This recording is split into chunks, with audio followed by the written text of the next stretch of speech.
Chapter 141. Finalizing Contract. After their day together, the sun began to set over Durenhold's peaceful skyline, painting the kingdom in warm colors that signaled the end of their cultural exchange. The group prepared to part ways with the contentment that came from time well spent among friends. Noah bid farewell to everyone, including Kip and Alice, who now had their own house.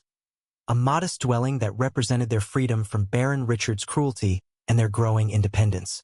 "Take care of yourselves," Noah told the cat siblings with genuine affection, "and practice with those gifts." "We will, Master Noah," Kip replied with youthful enthusiasm, still clutching the wind orb like a precious treasure. Alyssa nodded with her characteristic seriousness. "Thank you again for everything." As the others departed to their respective homes, Lola fell into step beside Noah for their return journey. Her cloaked form moved with graceful silence until curiosity prompted conversation. "You really like those people, huh?" she asked, her voice carrying genuine interest rather than teasing. Noah nodded without hesitation. "Yeah, they're cool people. Don't you think?" Lola's smile remained hidden beneath her hood, but warmth colored her response. "Indeed, they are." The acknowledgement carried weight beyond simple agreement. For a master-level demon to express approval of humans suggested their group had impressed her with qualities that transcended normal boundaries. Back at the shop, they settled into discussing practical arrangements for Lola's employment. The human kingdom presented unique challenges for a succubus seeking legitimate work. "Since you can't show yourself publicly here, and to align with my schedule, I think night shifts would work best," Noah suggested. "Random customers might visit, but it wouldn't be crowded." Lola considered this proposal with a quick assessment. "Let's change the part-time clause to full-time. The salary doesn't have to change. I don't have much else occupying my time anyway. I'll take the full night shift every day." "Are you sure? That's a significant commitment." "I'm sure," she replied with a soft nod. Noah communicated the arrangement to the system, which promptly updated their employment contract to reflect the new terms. Both parties had agreed to the modification, making the change official and binding. With employment details settled, Noah retrieved his wind orb from storage and settled into his meditation position. He'd taken most of the day off for socializing, but training couldn't be neglected entirely. The orb's contained essence responded to his touch with familiar warmth, ready to enhance his magical development through concentrated practice. Two skills demanded attention: mana control and wind manipulation. Both required advancement to keep pace with his rapidly increasing swordsmanship talent. Noah closed his eyes and began the breathing exercises that had become second nature. His consciousness expanded to encompass the orb's swirling energies, while his mana channels opened to receive enhanced instruction. The training session progressed with satisfying intensity. Each technique felt more natural, each application of power more controlled. The orb's concentrated wisdom flowed through his magical pathways like liquid knowledge, accelerating development beyond what conventional practice could achieve. Wind manipulation responded to his will with increasing comprehension. What had once required conscious effort now occurred through instinctive understanding. Breezes obeyed his intentions while air currents formed according to his desires. Mana control evolved alongside elemental mastery. The raw magical energy that powered all his abilities became more responsive, more efficient. Spells that had previously strained his reserves now felt easier to maintain. Time passed unnoticed as Noah lost himself in the rhythm of advancement. The orb's essence gradually dimmed as its stored power transferred to his developing abilities, each absorbed fragment bringing him closer to genuine mastery. 2 hours later, Noah opened his eyes with satisfaction radiating through his enhanced consciousness. The training had yielded excellent results. Both targeted skills had advanced significantly. Your mana control skill has leveled up to level 7. Your wind manipulation skill has leveled up to level 6. Mana control had reached level 7, bringing finer control over mana. Wind manipulation had achieved level 6, unlocking new techniques and improving existing applications. Noah's eyebrows raised in surprise. His mana control skill has leveled up faster than usual. Lola, Why did my mana control increase rapidly? It usually takes longer. Lola smiled before explaining his concerns. This is because you are doing twice the work. You are practicing control over your mana normally, but you are also practicing your wind manipulation, which is also related to having control over your mana. Essentially, you are working on your control twice as much as before, hence the faster improvement. The advancement represented substantial progress toward his long-term goals. Each level brought him closer to the kind of power necessary for protecting himself and building his shop. Noah didn't want to simply remain powerful inside the shop. He wanted to go out, explore all kinds of places in the different worlds that he would visit. He didn't want to just make money, whilst that had been his initial aim. After experiencing the culture of both kingdoms, he wanted to have enough power to protect himself. Lola observed his training completion with obvious approval. Your development rate continues to impress. Most practitioners would require months to achieve what you accomplished in one evening. The orbs make all the difference, Noah replied honestly. Concentrated elemental essence accelerates everything. True, but you still need the talent to absorb and apply that knowledge effectively.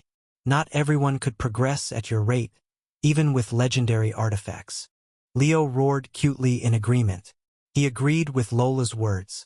Noah laughed and stroked the young lion's fur. The compliment carried genuine respect rather than mere flattery. Coming from a master-level practitioner, such acknowledgement held its considerable weight. Noah stored the slightly depleted orb and prepared for evening routines. Tomorrow would bring new challenges and opportunities, but tonight brought the satisfaction of measurable advancement. His magical capabilities continued expanding at rates that defied conventional wisdom, supported by artifacts most practitioners could only dream of accessing. The combination of talent, resources, and determination was reshaping him into something beyond normal human limitations. The iced teas had been sold to Valeria and Lola at a price of 5 golden coins per bottle. He knew that, unlike the Demon Kingdom, the humans weren't as rich, and taking so many golden coins from them wasn't a good idea. His plan for the Human Kingdom was simple: gather decent profit whilst focusing on getting the most shop points he could. Naturally, that plan only fell for the bread and iced tea. As for the other items, there would be a price that needs to be paid. Chapter 142: Progression Curing Illness. Host: Noah Carter. Age 28. Shop Level 2. Daily Revenue: $295,000, or equivalent. Current Assets: $73,640.21. Shop Points: 710. Attributes: Strength, 30. Vitality, 4. Intelligence, 20. Agility, 20. Skills: Swordsmanship, Level 7. Mana Control, Level 6. Aura, Level 5. Wind Manipulation, Level 5. Surviving on Ramen, Level 3. Cooking, Level 2. Programming, Level 2. Gaming, Level 2. Finance, Level 2. Inside his house, Noah sat on his sofa, having already wished Lola good night before returning to Earth. Everything has been going well so far. My progression is advancing. My daily revenue has increased exponentially in just a few days. Having more product lines is definitely worth the investment. 295,000 daily income. Although one problem still remains, he continued, his frown deepening as he considered his status screen. My vitality is still pathetically low, and that's not good.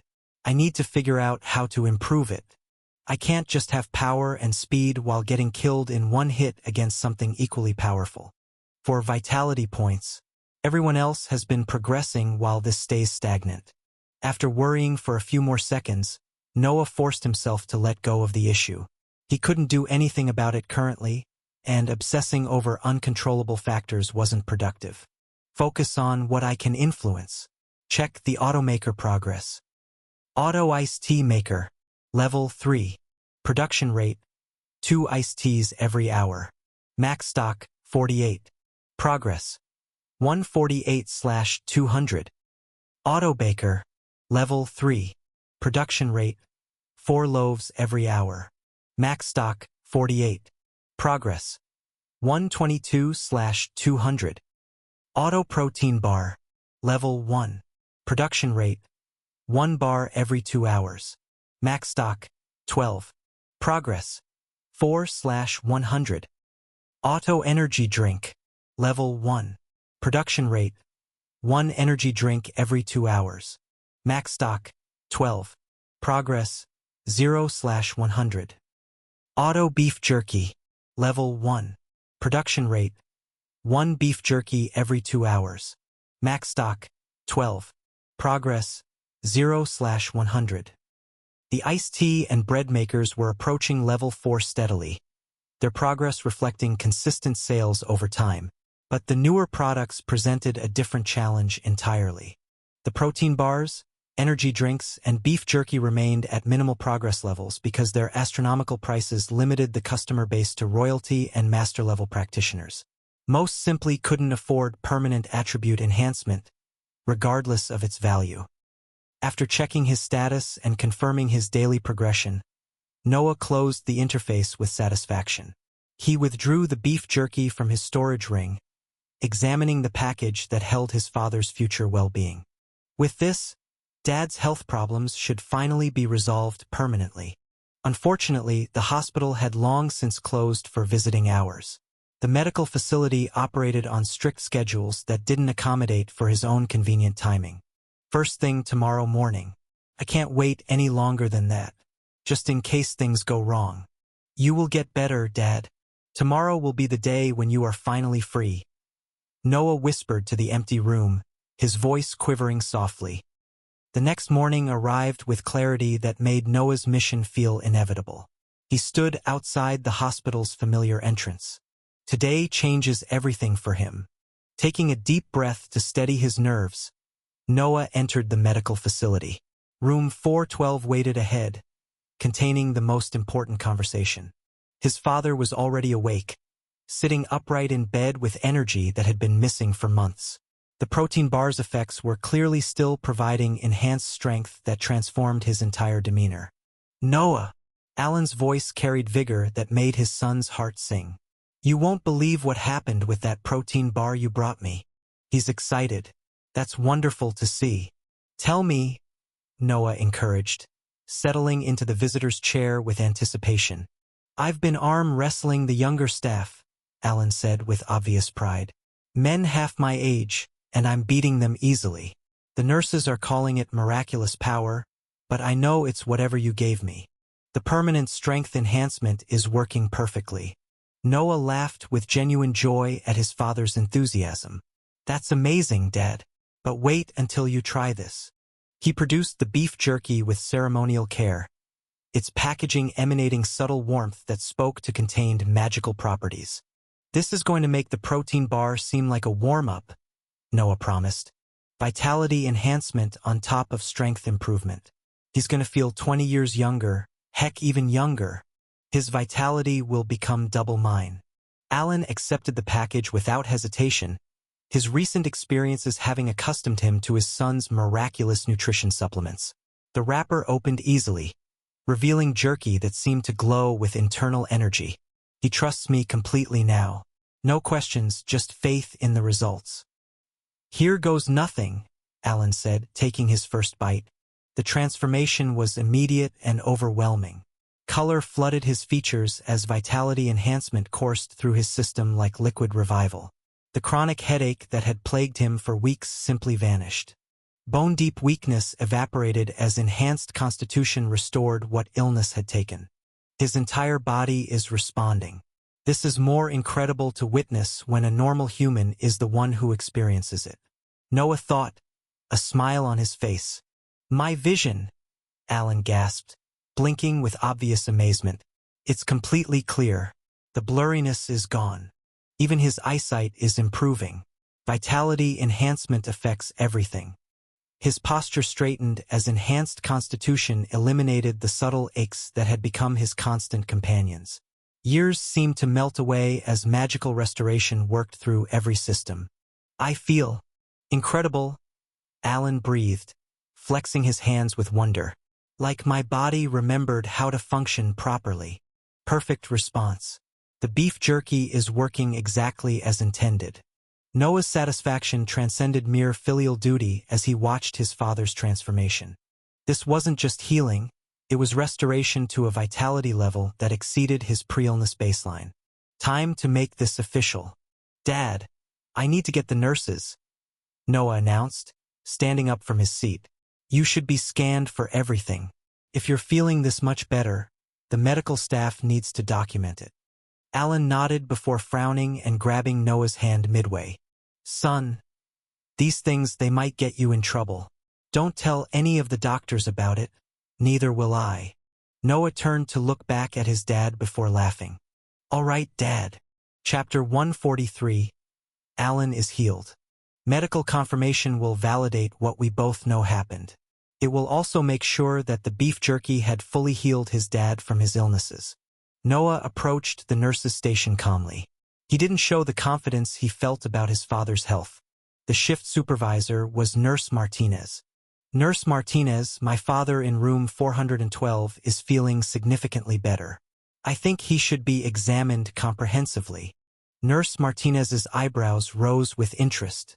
Patients always came up to the nurses in charge to let them know about the improvement of their health. They always had the hope of cure, when in reality it was merely a placebo effect. Better how? What kind of improvements are we talking about? It was the standard medical skepticism. They've seen too many false hopes after all. His headaches are gone, vision has cleared completely, and his energy levels have increased dramatically, Noah explained. He feels like a different person. The nurse's expression shifted from polite attention to genuine concern. Those are significant changes. When did this improvement begin?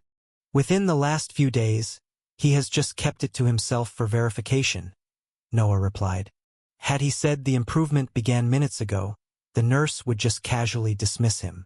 After all, such illnesses don't clear overnight or at all. Nurse Martinez stood, her medical training overriding skepticism when faced with reported symptom changes. I'll get Dr. Thompson immediately. Rapid improvement can sometimes indicate. She paused, clearly reluctant to voice concerning possibilities. The nurse didn't have the thought of cure in her mind.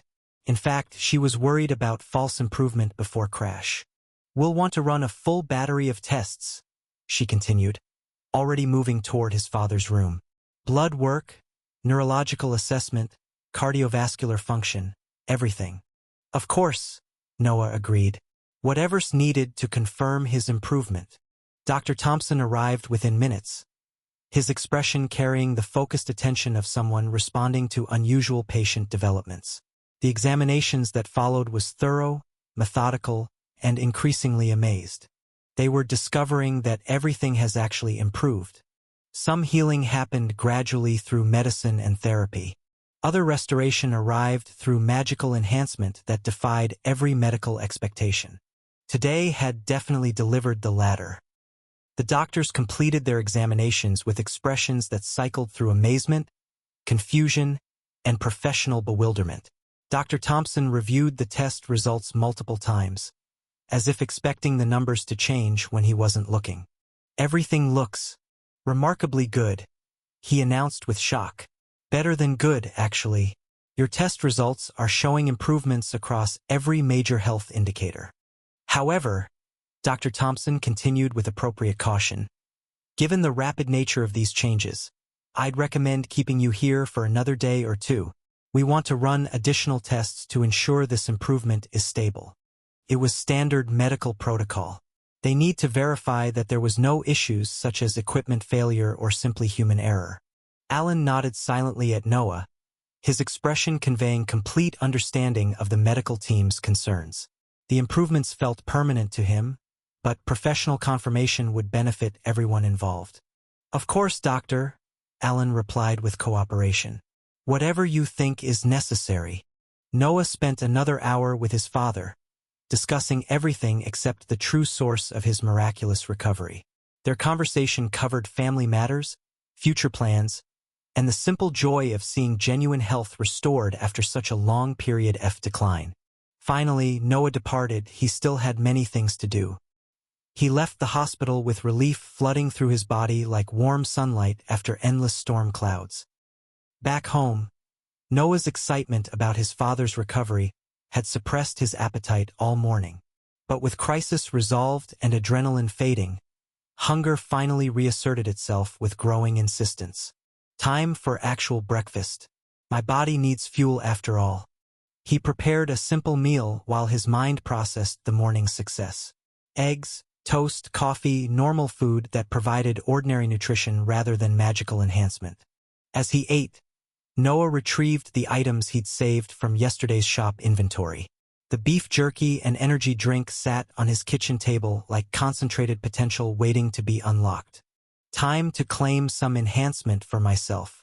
Without hesitation, he opened the energy drink and consumed its contents in steady swallows. The effect was immediate and exhilarating, agility enhancement flooding through his system like lightning through copper wire. 45 agility points total. This is incredible. His reflexes felt supernatural, reaction time approaching inhuman levels that made every movement feel effortless. The temporary 50% boost stacked atop his permanent improvement made such a number possible. 20 minutes of peak enhancement. I should test this properly. Noah stood and moved through his kitchen with fluid grace that would have impressed Master Tanaka. Every gesture carried perfect timing. Every step landed with optimal positioning. This is what 45 agility feels like. It's incredible. But he knew the effect would fade to 30 points within 20 minutes, leaving only the permanent improvement from his first energy drink consumption. Still incredible. 30 permanent agility is superhuman by any measure. The beef jerky remained on the table, its wrapper emanating subtle warmth that promised vitality enhancement. But Noah's strategic thinking overrode immediate gratification usage. Keep it for later. I want to increase my base vitality to 20 before consuming permanent enhancement. His current vitality of 4 represented a glaring weakness in his otherwise high attribute spread. Bringing it to 20 through other means before claiming the beef jerky's 10-point bonus would maximize his long-term development. Noah carefully stored the beef jerky in his dimensional ring, saving it for when the enhancement would provide maximum benefit rather than partial improvement that would keep his vitality behind. Host: Noah Carter. Age 28. Shop level 2. Daily revenue: $295,000 or equivalent. Current assets: $238,640.21. Shop points: 710. Attributes: Strength 30, Vitality 4, Intelligence 20, Agility 30, plus 15. Skills: Swordsmanship, Level 7, Mana Control, Level 7, Wind Manipulation, Level 6, Aura, Level 5, Surviving on Ramen, Level 3, Cooking, Level 2, Programming, Level 2, Gaming, Level 2, Finance, Level 2. Chapter 144, Dojo. After eating breakfast and drinking the energy drink, Noah headed to the dojo, Musashi's dojo, where Master Tanaka was still teaching him swordsmanship. Arriving there in his GTR after a 30-minute drive, Noah got off and walked in. He spotted Master Tanaka sitting there in a cultivating position, clearly relaxing whilst the other students were practicing. Spotting him, the other students all gave him a nod before continuing their practice. Naturally, Noah was now considered the second highest position in the dojo despite his short tenure. He'd only been there for a few days, but he was still the second best after Master Tanaka. Noah was now considered the golden disciple. Tanaka opened his eyes and stood up with a smile to continue their session. "Ready for today's lesson?" the master asked, his dark eyes studying Noah's posture with assessment. "Always," Noah replied as he prepared to do his physical warm-up. As they began their warm-up exchanges, Tanaka's eyebrows rose with growing amazement. Noah's swordsmanship had indeed improved slightly, but his physical prowess was something that approached his own. Whoosh! Noah's first strike cut through the air with a velocity that made several students pause their own training. The wooden blade moved faster than most eyes could track, creating a sharp whistle as it displaced the atmosphere. Crack! Tanaka's counterstrike met Noah's attack with precision, but the master's expression betrayed surprise at the sheer force behind the blow. The impact reverberated through both practice swords, sending vibrations up their arms. "Your speed," Tanaka murmured, adjusting his grip as they circled each other. "It's increased dramatically since yesterday." Swish, clang. Their blades met in a rapid exchange, Noah's enhanced agility allowing him to press attacks that would have been impossible just days before. Each strike flowed seamlessly into the next, creating a blur of motion that captivated everyone watching. "Look at him move," whispered one of the intermediate students, his own wooden sword forgotten in his hands. "It's like he's dancing." "Dancing with death," corrected a senior practitioner, her eyes wide with admiration. "Master Tanaka's actually having to try now." Whoosh! Thwack! The master's counterattack came with decades of refined technique, but Noah's supernatural reflexes allowed him to not only block but transition into an aggressive combination that pushed Tanaka backwards. "Incredible," breathed another student. "He's making the master retreat." Clang! Swish! Crack! The wooden swords collided in rapid succession, each impact producing sharp reports that echoed through the dojo. Noah's enhanced strength made every strike carry weight that forced Tanaka to adjust his defensive positioning. "Your power output," the master observed between strikes, his voice carrying genuine amazement. "It rivals my own in my prime. How is this possible? You've just started your journey. I already knew that you had terrifying physical prowess since we met, but your growth is meant to stagnate. You are just getting even better without any sign of stopping." Whoosh! Noah's diagonal cut sliced through the air with such force that the displaced air created a visible disturbance. Tanaka barely managed to intercept the strike, the impact making his grip strain against the wooden handle. Crack! Clang! "He's keeping up with Master Tanaka," exclaimed a young woman near the weapons rack. "I've been training here for years, and I've never seen anyone match the master's casual speed, let alone his maximum speed." The sparring intensified as both fighters found their rhythm. Noah's supernatural capabilities allowed him to keep pace with decades of refined skill, while Tanaka's experience provided lessons that challenged every aspect of Noah's developing technique. Swish! Whoosh! Thwack! Their blades met in a complex sequence that had the watching students holding their breath. Noah's enhanced agility let him flow between offensive and defensive positions with fluid grace, each movement perfectly timed to complement the last. "Look at his footwork. Every step is perfectly placed. No wasted motion," observed a senior student with fascination. Clang! Swish! Tanaka's approval was evident in his smile as Noah executed a perfect riposte that nearly broke through the master's guard. "Excellent, Noah. You're integrating power with technique beautifully. You are not just using your sheer power to break through my defenses, but you are enhancing your technique." Whoosh! Crack! The pace accelerated dramatically as both fighters pushed their capabilities. Noah's wooden sword moved with a velocity that created sharp whistles, while Tanaka's decades of experience allowed him to predict and counter attacks that should have been impossible to see coming. "They're moving so fast I can barely follow," whispered one student, his voice filled with awe at the sight before him. "This is what real mastery looks like. Something that many of us will probably never achieve in our lives," added another, watching the display with rapt attention. Swish! Clang! Thwack! Noah's combination attack came in 3 flowing strikes. High, middle, and low strikes, each transition seamless and perfectly timed. The enhanced agility from his energy drink consumption made movements that typically required years to master feel natural and effortless. His agility not only increased his speed, but also his reflexes, his flexibility, his dexterity, everything that required years of training and honing. Crack! Tanaka's defensive sequence met each strike of Noah's with a strike of his own. Despite keeping up with Noah, the master's expression showed genuine strain for the first time in years. Noah's powerful physical prowess and skill were forcing him to access skills he hadn't needed since his competitive prime. "Master Tanaka's actually being challenged," gasped a student who'd been training at the dojo for over a decade. "I haven't seen him move like this ever." Noah is really pushing him to his limits. Whoosh! Swish! Their wooden blades created a rhythm of collision and separation, each exchange flowing into the next. Noah's reflexes allowed him to respond to Tanaka's legendary technique, while his improved strength let him match the master's legendary power. Clang! Crack! Your development defies explanation, Tanaka admitted between rapid strikes, his breathing showing the first signs of exertion. Thwack! Whoosh! Noah's response came in the form of a spinning attack that utilized his full agility enhancement, the wooden sword creating a complete circle that forced Tanaka to step back and reassess his defensive strategy.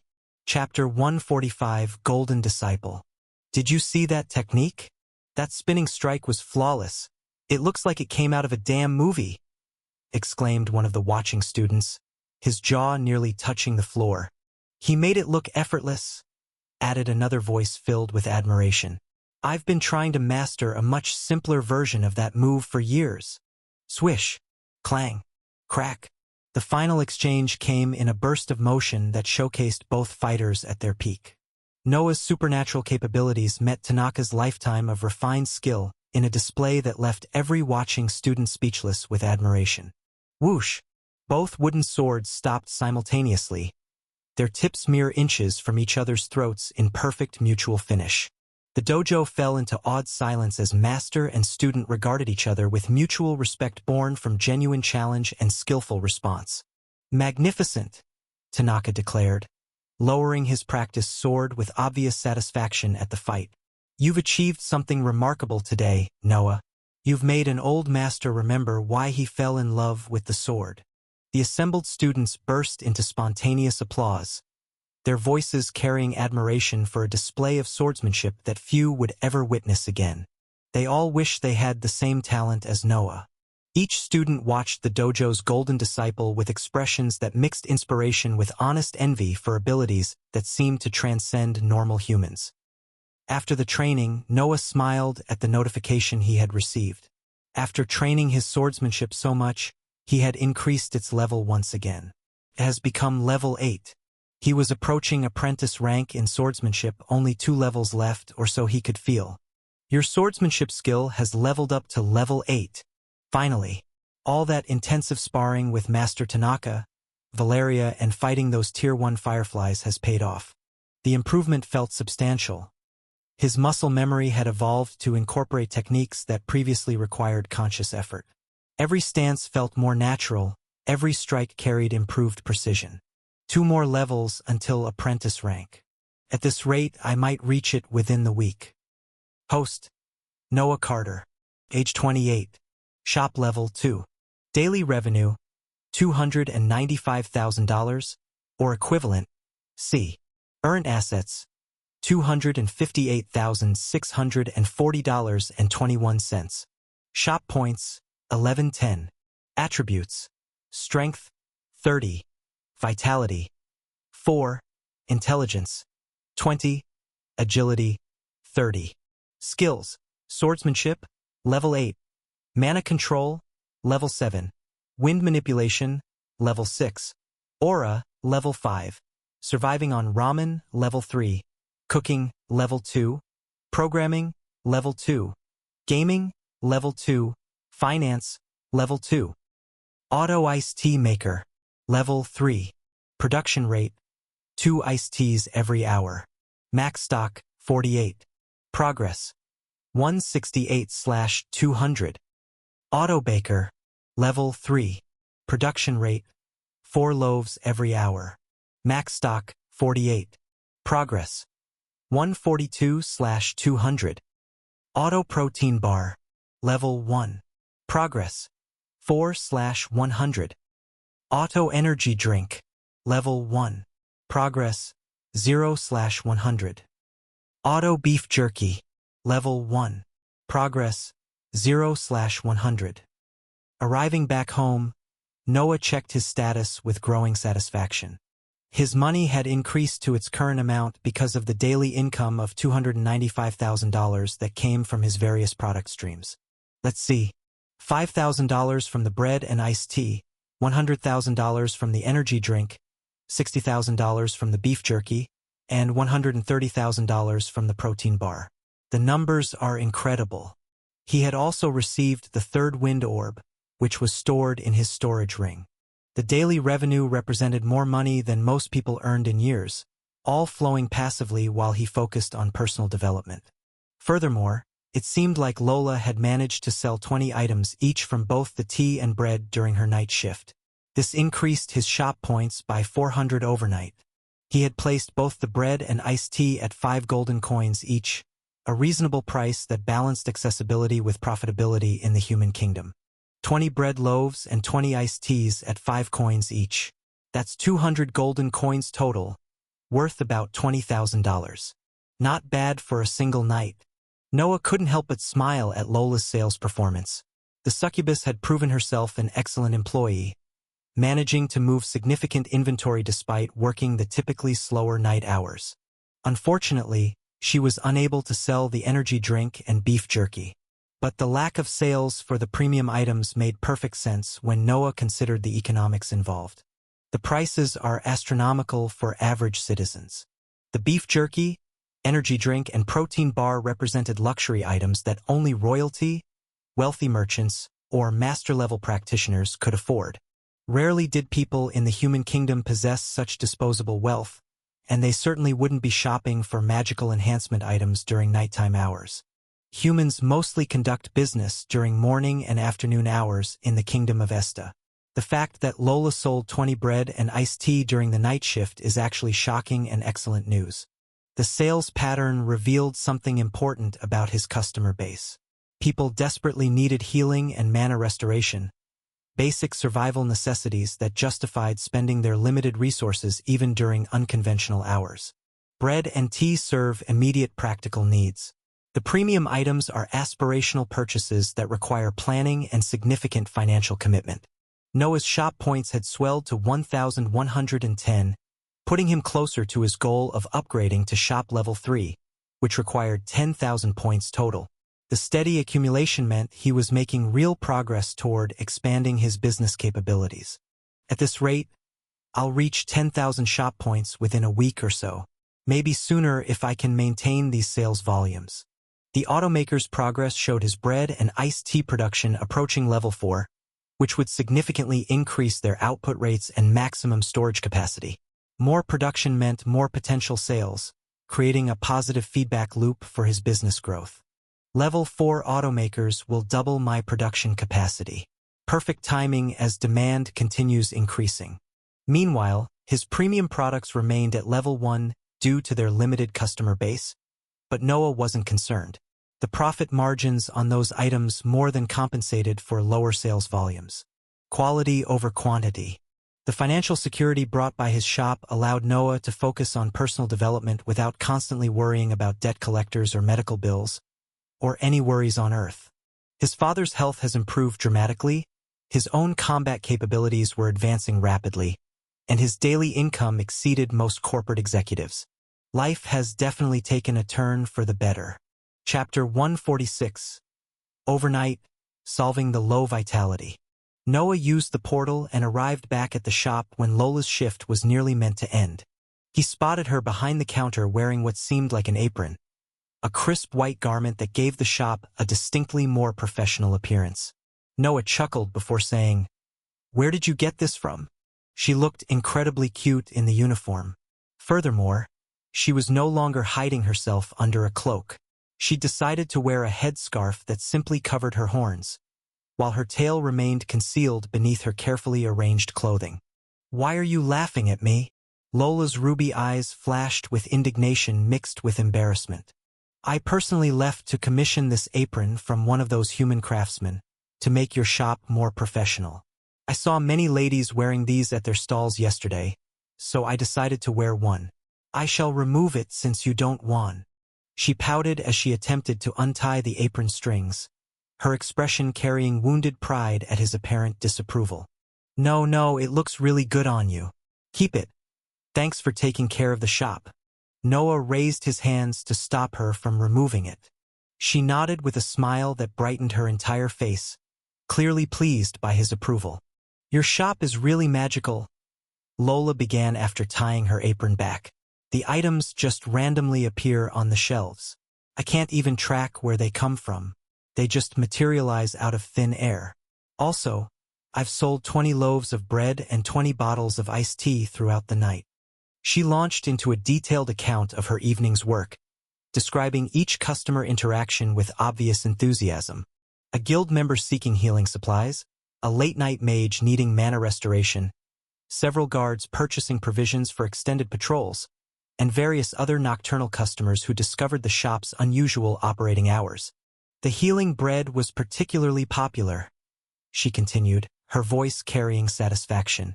Word seems to be spreading about its effectiveness. 3 different customers mentioned hearing about it from friends or neighbors. Noah smiled through her report, not wanting to interrupt despite already knowing the sales figures from his system interface. Her genuine excitement about contributing to the business was endearing, and her insights about customer behavior proved valuable for understanding market dynamics. She's really taking this job seriously, more than just going through the motions. She is cute. His shelves were at full stock for everything: bread, iced tea, protein bars, energy drinks, and beef jerky, all displayed in neat arrangements. Clearly, the sales hadn't come all at once, but at intervals that allowed the automakers to restock continuously throughout the night. Perfect timing. The production systems kept pace with demand exactly as intended. And the energy drinks? Noah asked, though he already knew the answer. Lola's expression dimmed slightly. No sales on those or the beef jerky and protein bars. The prices are simply beyond what those night customers can afford. But several people asked about them with obvious interest. They just lacked the necessary funds. As expected, premium items require premium customers. Noah then told her that her shift was over and she could do whatever she liked for the rest of the day. She nodded with understanding, then surprised him by settling into one of the customer chairs rather than heading upstairs or leaving the shop entirely. Noah raised an eyebrow. Don't you want to go out or do something? Explore the human kingdom. Maybe visit those craftsmen again. Do what? Lola's smile carried familiar mischief as she leaned forward in her chair. I would rather be next to you. She winked with the charm of a beauty who knew exactly how her flirtation affected people. Noah rolled his eyes with exaggerated exasperation. This succubus never stops teasing. Despite his mock annoyance, Noah couldn't deny that having Lola's company had become surprisingly comfortable. Her presence added warmth to the shop that went beyond a simple business partnership. At least she's taking this seriously, and the apron really does make her look adorable. Whatever pleases you, you are free to leave whenever you want. But if you're staying, I need your help with something.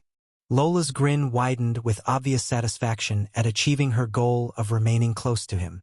Of course, boss. Whatever you need. Noah's heart sped up for a moment before he forced himself to calm down. The way Lola said boss with that particular tone made his pulse quicken in sinful ways. I need your help regarding my vitality. It's extremely low compared to my other aspects, such as my mana, strength, or speed. How can I improve it? He said, immediately trying to cloud those thoughts with his current problem. Lola's expression shifted from playful to genuinely interested as she processed his request. Her ruby eyes studied him with the gaze of someone assessing a serious problem rather than engaging in casual flirtation. I see, this is quite a common issue among people who focus heavily on offensive capabilities. She nodded with understanding. The fix is pretty simple. You just need to temper your body. Body tempering. That sounds intense. What exactly does that involve? Noah asked, settling into the chair across from her. Lola leaned forward, explaining. Body tempering is the process of conditioning your physical form to withstand greater stress and recover more efficiently. It's different from simply building strength or speed. She gestured toward his torso with her slender fingers. Your current vitality means your body lacks the resilience to handle sustained damage or recover from serious injuries. Even with your impressive strength and agility, a well-placed strike could still prove fatal. Exactly what I was afraid of. The glass cannon syndrome.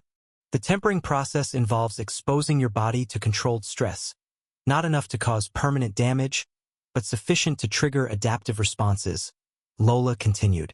Think of it like building calluses, but for your entire constitution. Noah nodded in understanding. The theory of constantly putting your body under stress in order to evolve made sense in his mind. What kind of controlled stress are we talking about? Chapter 147, Body Tempering. What kind of controlled stress are we talking about? Several methods exist, Lola replied, counting on her fingers. Extreme temperature exposure, sustained physical exertion beyond normal limits, controlled magical energy circulation through your meridians, and certain activities that naturally stress the cardiovascular system. I'm not going to ask about that last one. The magical energy circulation sounds most appealing, Noah said quickly. How does that work? Lola's laugh carried genuine amusement rather than her usual seductive undertones. Practical choice. Magical tempering involves channeling your mana through pathways that normally wouldn't handle such energy flow. It's safer than the physical methods but requires precise control. She stood and moved closer, her presence radiating the confident authority of someone explaining their area of expertise. With your current mana control level, you should be able to attempt basic tempering exercises without risking serious injury. Level 7 mana control should provide sufficient precision for safe practice. The process is simple in concept but requires discipline in execution, Lola continued. You circulate mana through places that mana doesn't usually flow through your body, but at intensity levels that stress your constitution without overwhelming it. Noah nodded with growing interest. How long does it typically take to see results? That depends on your natural resilience, how consistently you practice, and your talent, she replied. However, given your talent in everything, you will probably learn it within a few hours and see results within a few days. However, improper technique can cause internal damage that's difficult to heal. You'll need guidance until you develop proper instincts. Lola's tone carried an appropriate warning. Noah's eyes brightened with realization of what she was offering. You're volunteering to supervise my training? Consider it part of my employee duties, she replied with a smile. Besides, I have years of experience with magical body tempering. I'd rather keep my boss alive and healthy. When can we start? Noah asked, his eagerness to address his vitality weakness overriding any concerns.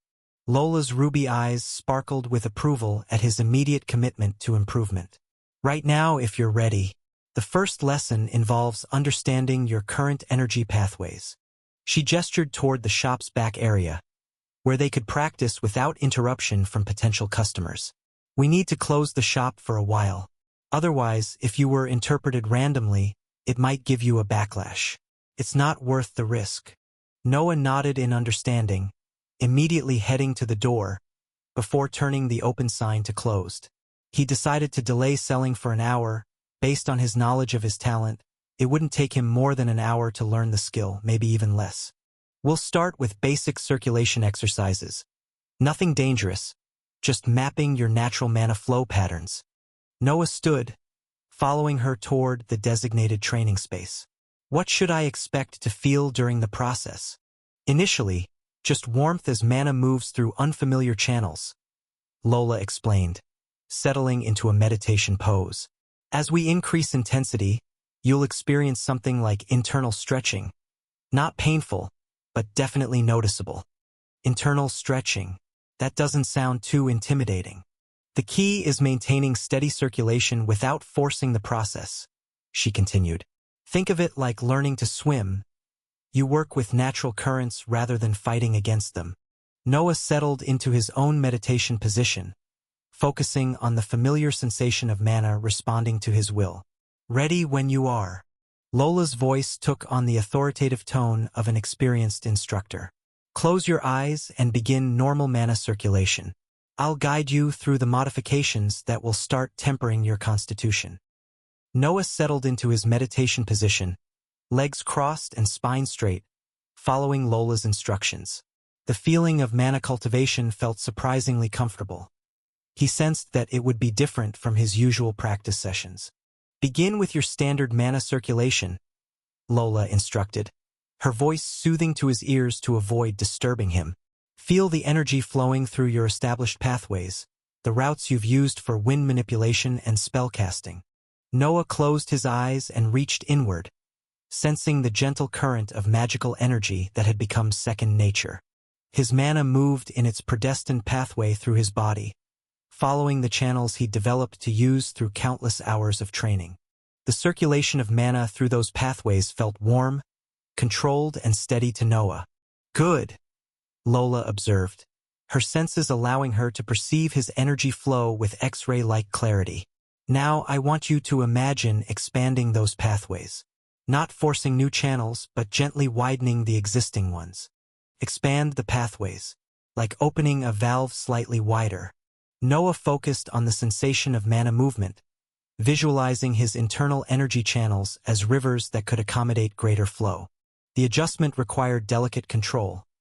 Too little change would produce no effect, while too much could cause dangerous internal pressure and might rupture those channels, injuring him severely. Whilst he wasn't worried since he had the beef jerky and the bread, he still didn't want to experience such an injury, because he knew not only would it hurt his body, but also his potential, as he might need to use the beef jerky too early on. "Do you feel that resistance?" Lola asked as Noah encountered the first obstacle that made him frown. Noah gave a soft, almost imperceptible nod. "You don't have to respond to me, it's more of a rhetorical question. Just focus on what you are doing." She immediately reprimanded him. "Back to what I was saying, the resistance is your body's natural protection against energy overload.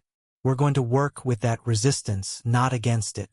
This is one of the rules that are almost universal. Always work with your body, never against it. Once you go against your body, you are going against your nature. You will progress much slower or any progress at all." The moment Noah began expanding his mana circulation, a subtle tingling sensation spread through his torso. It felt like gentle electricity dancing beneath his skin, neither painful nor pleasant, just distinctly noticeable to him. Chapter 148. Body Tempering Skill. The tingling feeling was definitely a first for Noah. Normal meditation never gave such side effects, but that made him somewhat happy. Such a feeling meant that he was definitely doing something right. Noah wasn't worried that he was doing something wrong, because Lola would have already told him to stop by now. She was watching over him after all. At this point, you will be feeling some kind of tingling sensation. This sensation indicates your constitution is currently responding to the increased energy flow, Lola explained, monitoring his progress.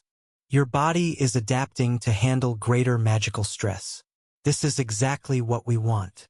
The sensation intensified gradually as Noah maintained the expanded circulation. What had started as gentle tingling evolved into something more pronounced, like carbonated water flowing through his veins instead of blood. It's spreading. Arms, legs, even my fingertips are starting to tingle. "Excellent progress," Lola encouraged. "Now increase the flow slightly.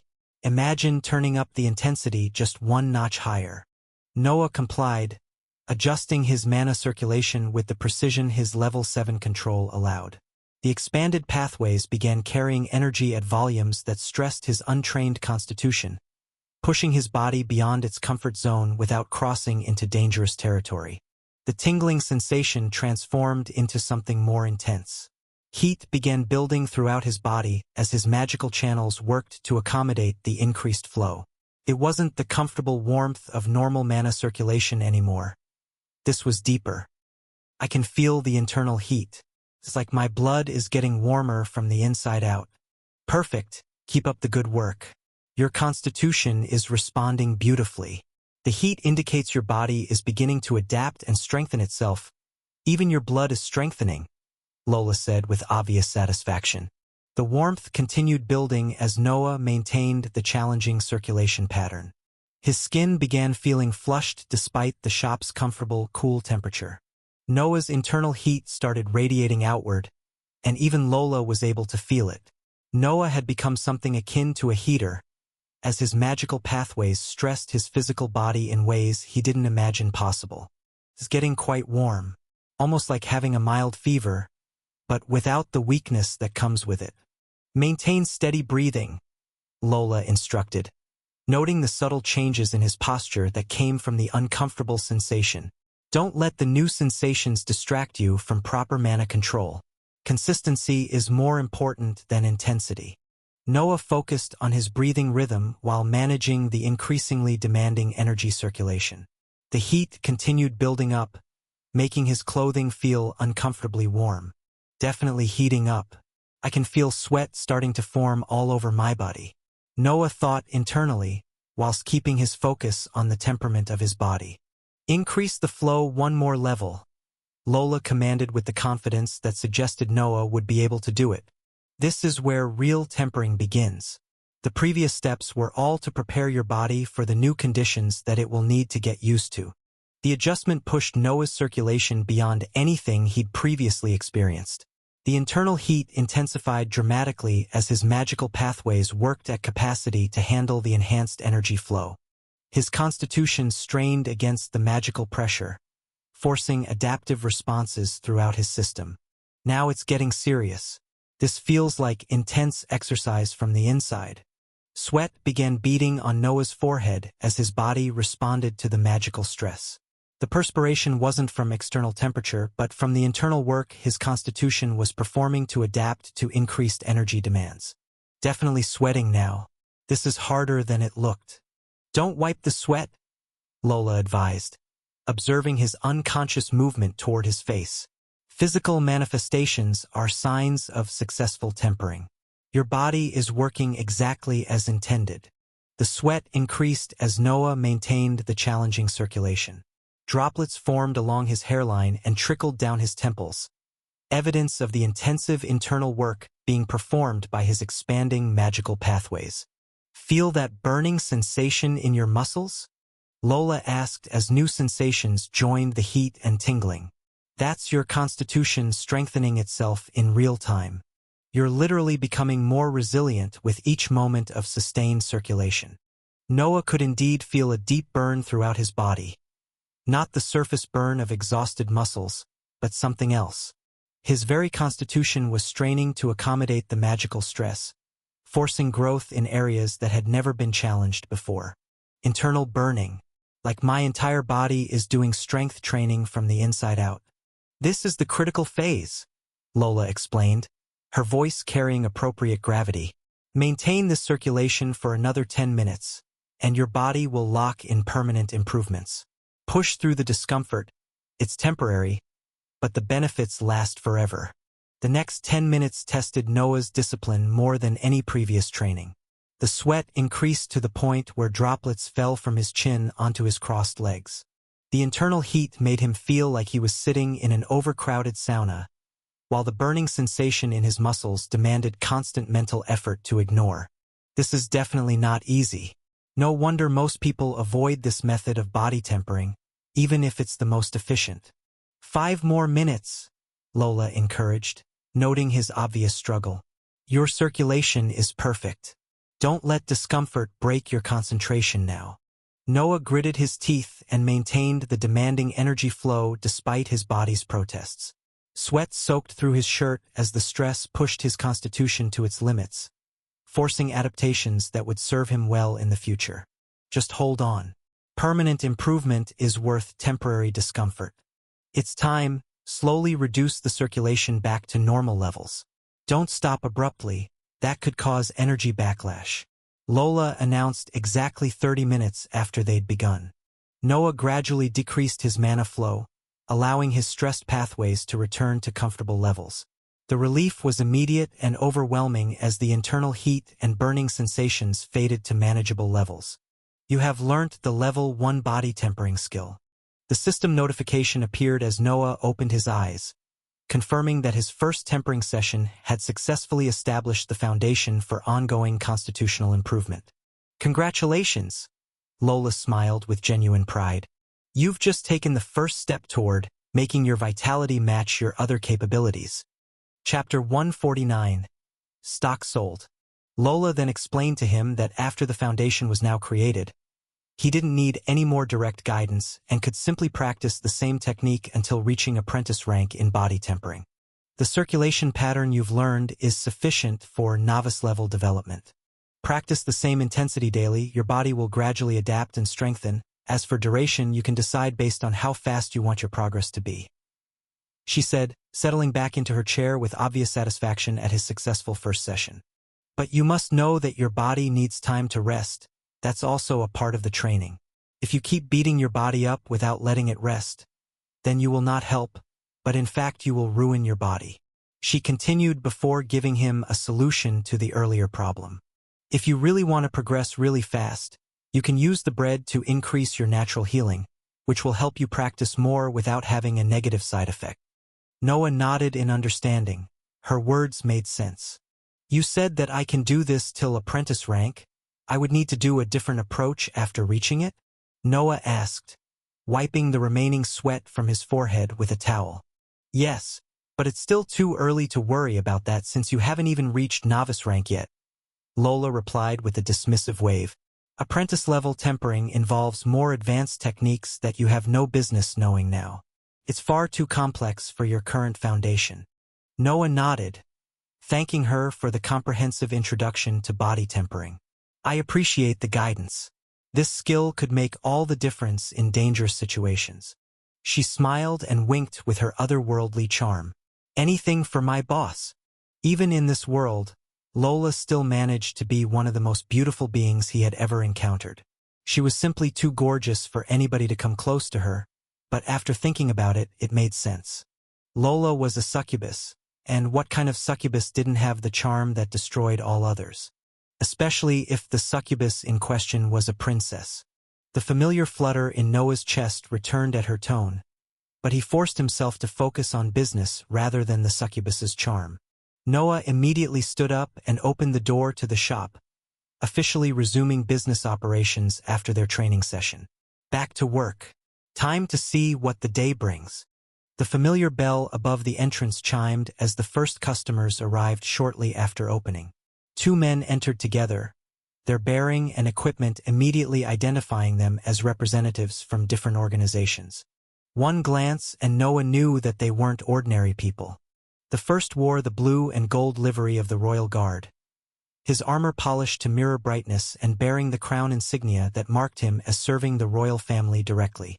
His companion displayed the silver wolf emblem of Valeria's guild. Both men approached the counter with a respectful tone, clearly aware of Noah's reputation and important connections within the kingdom. "Master Noah," the Royal Guard said with a formal bow, "I've been sent to purchase supplies for our frontline division. We require 24 healing loaves and 24 mana restoration teas." The guild representative stepped forward with similar courtesy. "Guild Master Valeria has requested the same quantities for our active expedition teams." Noah smiled at the orders. He knew that those orders were coming today. After all, he had already agreed with Valeria and Alara the day before. "Absolutely. I have exactly what you need." He moved through his shop, gathering the requested items. 48 golden loaves disappeared from his bread display while 48 crystal bottles of iced tea followed suit, completely depleting his current inventory. Unlike the regulated rationing system he'd maintained in the Demon Kingdom, where no individual was permitted more than a single item per visit to ensure fair distribution, here in Esta, he allowed bulk purchases. But that privilege came with an unspoken clause. It wasn't available to everyone. Only 2 people had earned that trust, Valeria and Alara. If anyone else attempted to place such a request, he would deny them without a second thought. Because trust wasn't given lightly. Not when it came to items that could boost mana, suppress exhaustion, and aid in recovery.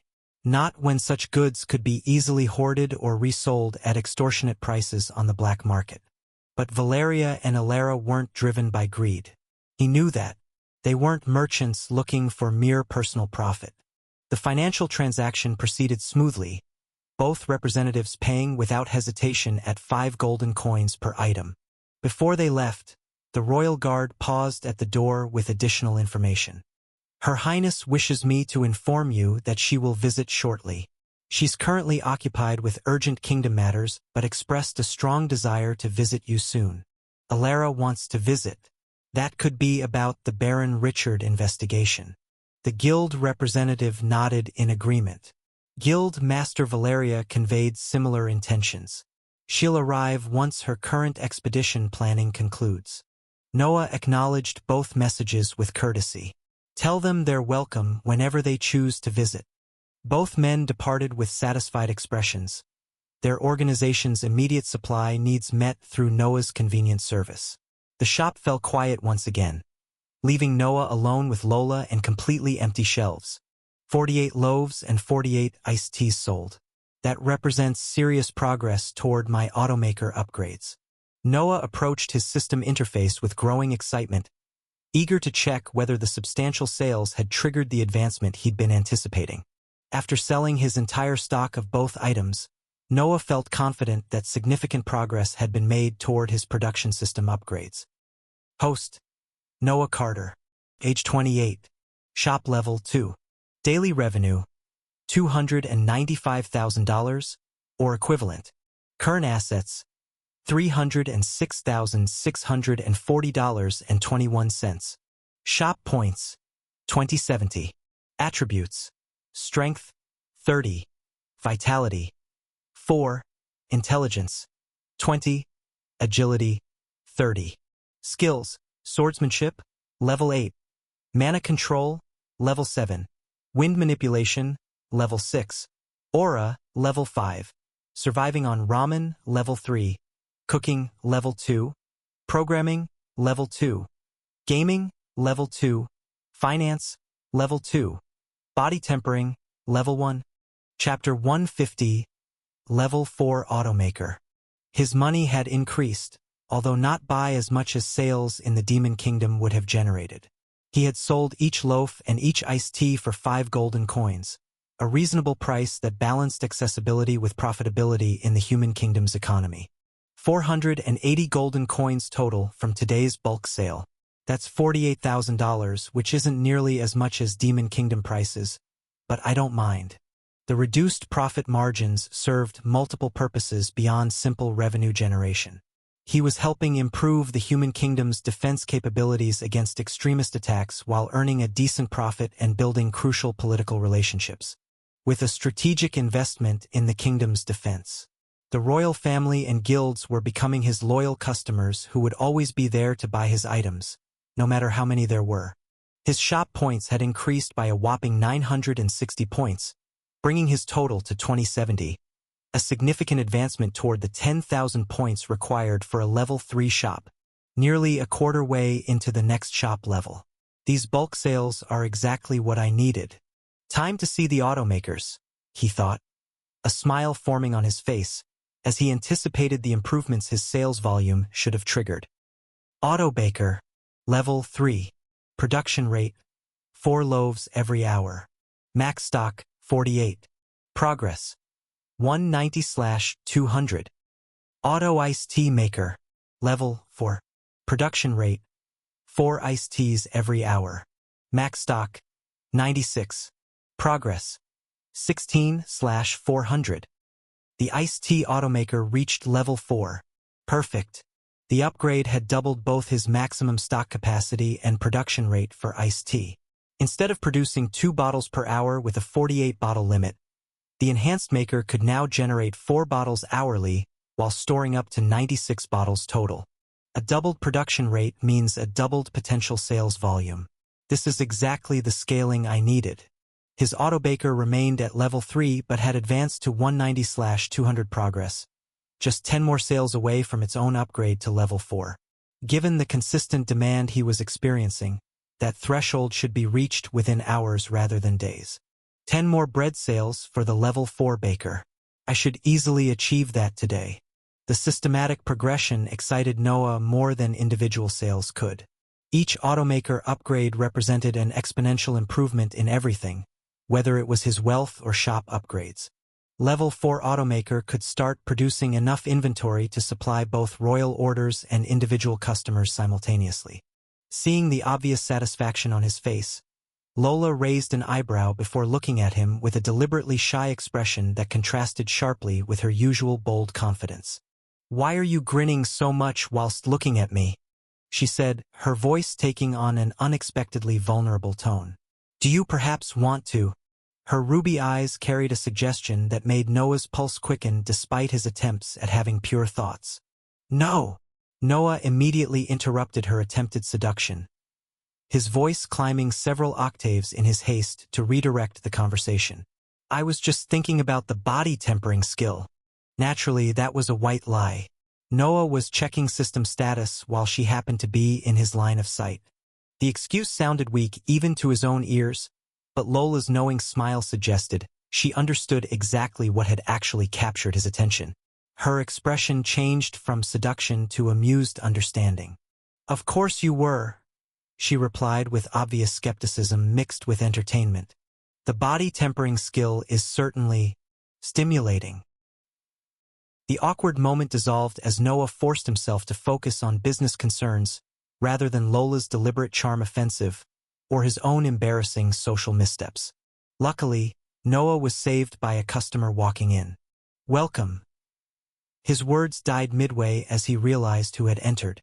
The person who entered the shop made Noah frown.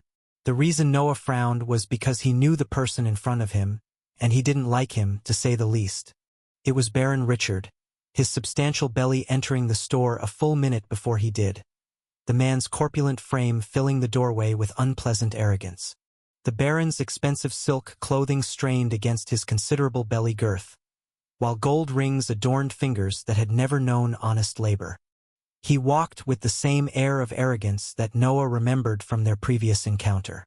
The same entitled swagger of someone accustomed to taking whatever he wanted without consequence. Behind him stood two large bodyguards, their faces expressionless masks.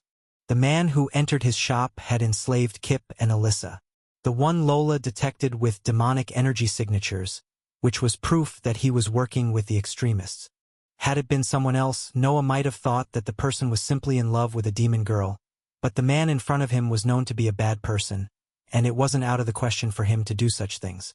Baron Richard's small, piggy eyes swept the shop's interior with obvious calculation before settling on Noah before widening in recognition. His expression moved from interest to satisfaction as memory supplied the context of their previous meeting. Well, well, well. If it isn't the generous young man who paid double price for a pair of worthless beastkin slaves. The Baron started off and he didn't even give Noah any sort of respect. Noah's jaw tightened as he recalled that transaction. His attempt to free Kip and Alyssa from slavery, hampered by his own inexperience with negotiation and the Baron's ruthless exploitation of that weakness. Baron? Noah replied with a carefully neutral tone, fighting to keep his voice level despite the anger building in his chest. Behind the counter, Lola's demeanor shifted subtly as she sensed the tension in the air. Her ruby eyes studied the newcomer with intensity, her senses immediately detecting the demonic energy signature she'd identified from a distance yesterday.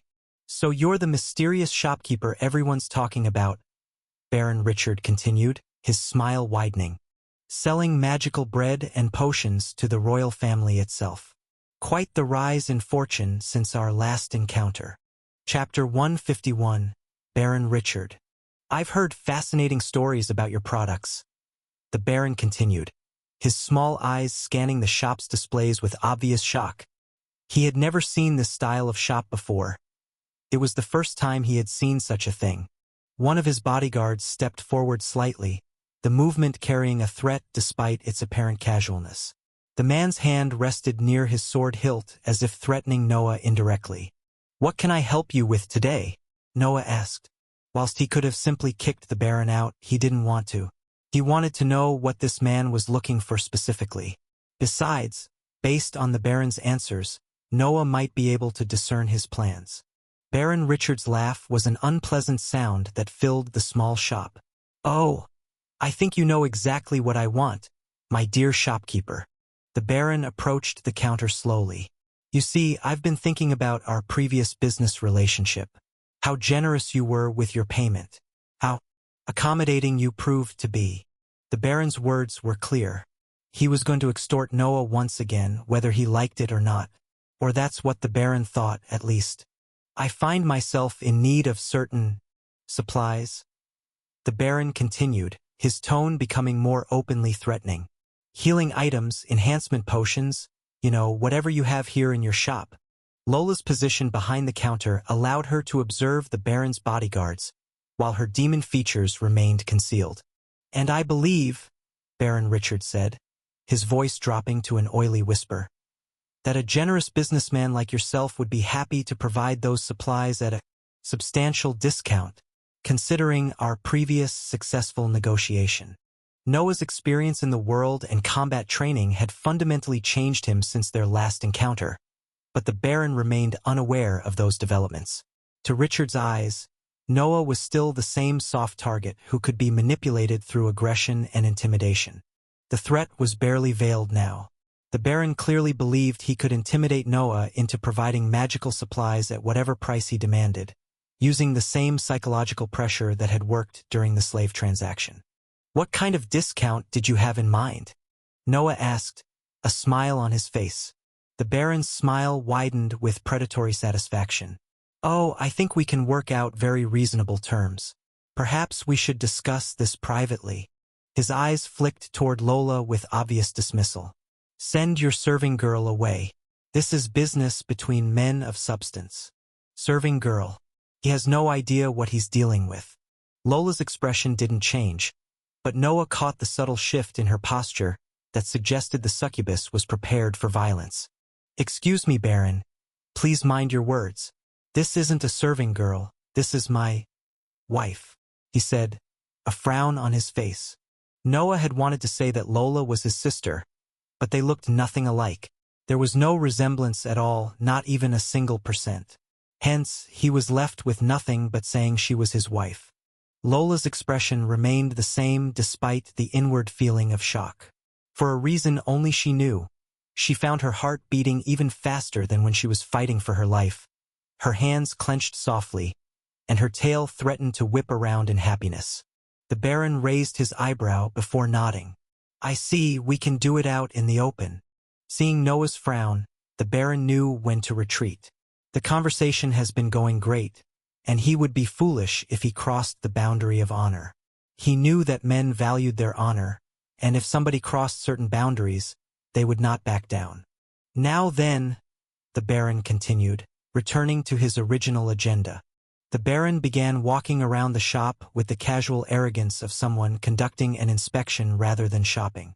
His small eyes surveyed every display case and shelf with assessment, clearly searching for more products. His gaze swept past the bread and iced tea displays without particular interest. Those products aligned with the stories he'd heard about Noah's supposed healing capabilities. But as he moved deeper into the shop, his attention was caught by items that made his expression shift dramatically. The protein bars sat in their elegant display case, their subtle golden glow and professional packaging immediately standing out as something extraordinary. The Baron's eyes widened with shock as he read the descriptive placard that accompanied the display. "Permanent strength enhancement plus temporary amplification. This can't be real." His shock deepened as he spotted the energy drinks in their containers, each bottle seeming to contain liquid lightning that sparkled with contained power. The beef jerky display completed his circuit of discovery, its rich aroma and obvious magical properties defying everything he thought he knew about Noah's modest operation.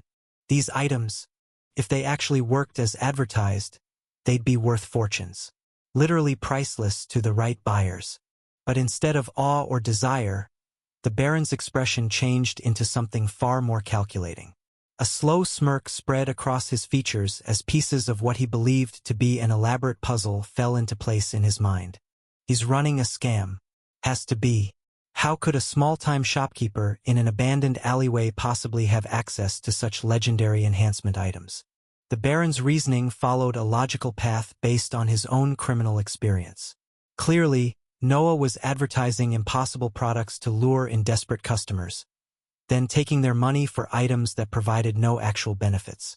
It was exactly the kind of confidence scheme that Richard himself might have devised. Fake magical items sold to gullible adventurers and desperate soldiers. Brilliant, if unoriginal. The proof, in the Baron's mind, lay in the obvious fact that nobody was buying these miraculous products. If permanent strength enhancement or magical energy drinks actually existed and worked as advertised, every warrior and mage in the kingdom would be beating down Noah's door with bags of gold. The fact that he still has stock proves they're worthless fakes. Real enhancement items would sell instantly at any price. Chapter 152. A Scam. What the Baron failed to consider was the simple economic reality that most people in Esta couldn't afford items priced in the hundreds of golden coins. His own wealth, accumulated through decades of illegal activities including slavery, extortion, and collaboration with extremists, had distorted his perception of normal purchasing power. Even the residents inside the Demon Academy are unable to purchase such items despite their abundance of golden coins. So, residents in Esta can never afford an item that costs 1,000 coins. But Richard's criminal mind had latched onto what he saw as a perfect opportunity for additional leverage. Catching Noah in an obvious scam provided exactly the kind of ammunition he needed to ensure complete compliance with his demands. "I've got him now." Fraud accusations against nobility would mean prison or worse, Richard thought, a smirk on his face. Noah watched the Baron's expressions change with careful attention, noting the shift from shock to calculation to satisfaction. He could practically see the criminal's thought process playing out across his features. "He thinks I'm running a scam. Perfect. Let him believe whatever keeps him talking." Noah chose not to explain or defend his premium products. The Baron's assumptions revealed more about his intentions than any direct questioning could accomplish. Besides, since he believed that these items were a scam, he wouldn't resort to buy them. Noah was never going to give such an item to the Baron, no matter what plans he was thinking of. The only items he would give to the Baron in order to reveal his hidden plans were the bread and iced tea. As for the other items, those were simply too precious to waste on such a small-time Baron that was bound to be caught. Talking with the Baron, Noah naturally knew that he wasn't merely buying for himself. He could tell that the Baron was purchasing a bulk supply to resell.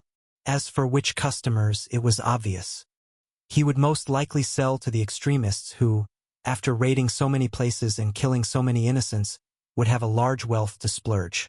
The conclusion was inevitable once Noah considered the broader context. If the Baron was indeed collaborating with extremist factions, he would need impressive products to trade for their continued support. Magical enhancement items would be perfect currency for buying extremist loyalty and gaining immense profit. Well, the Baron said as he returned to the counter. "I think we need to discuss your business practices more thoroughly." Noah simply stared at the Baron, his expression hinting at nothing. He knew that the Baron was going to start his role-playing of a powerful villain, when he was nothing but a third-rate villain. His smirk widened as he gestured toward the premium displays. "Those are quite impressive claims you're making about permanent enhancement and magical amplification. I'm sure the Royal Investigative Authority would be very interested in examining such extraordinary products." The Baron immediately started with the fraud accusations. Threatening to report Noah to royalty was something so foolish, especially considering his link to the princess. But Noah didn't say anything. He wanted to see this to the end. "I'm a reasonable man," Richard continued, his tone becoming openly threatening. "I'm willing to overlook certain irregularities in exchange for fair prices on your legitimate inventory." The Baron's next words confirmed Noah's worst suspicions about his intentions. "I'll pay you 10 silver coins total for all your bread and iced tea. You should consider yourself lucky that I'm paying anything at all. 10 silver coins for my stock. That's morally illegal even by criminal standards." Noah thought with amusement. Noah contorted his face, clearly showing that he was very upset about the price that the Baron was giving, when in reality he didn't care. Noah knew that once the Baron was caught, he was not only going to gain back all the money from the items, but he was also going to gain a certain percentage of the Baron's wealth. After all, he had also contributed heavily to the investigation. The princess had already promised him that the reward for his contribution, if the accusation was indeed correct, would be immense. "After all, I am a Baron, and I could report your obvious scam operation to the royal authorities at any time. Prison sentences for fraud against nobility tend to be quite permanent." Richard spoke proudly as he pointed at himself in arrogance. Noah forced himself to appear conflicted, as if wrestling with the decision between compliance and resistance. A legitimate shopkeeper faced with such accusations would naturally try to negotiate for better terms before capitulating to superior authority. 10 silver coins? Noah said, his voice carrying exactly the right note of desperate protest. Baron, please, that's barely enough to cover my costs. Could we perhaps discuss 15 silver? 20 at most. Despite negotiating with the Baron, Noah didn't go overboard to break character.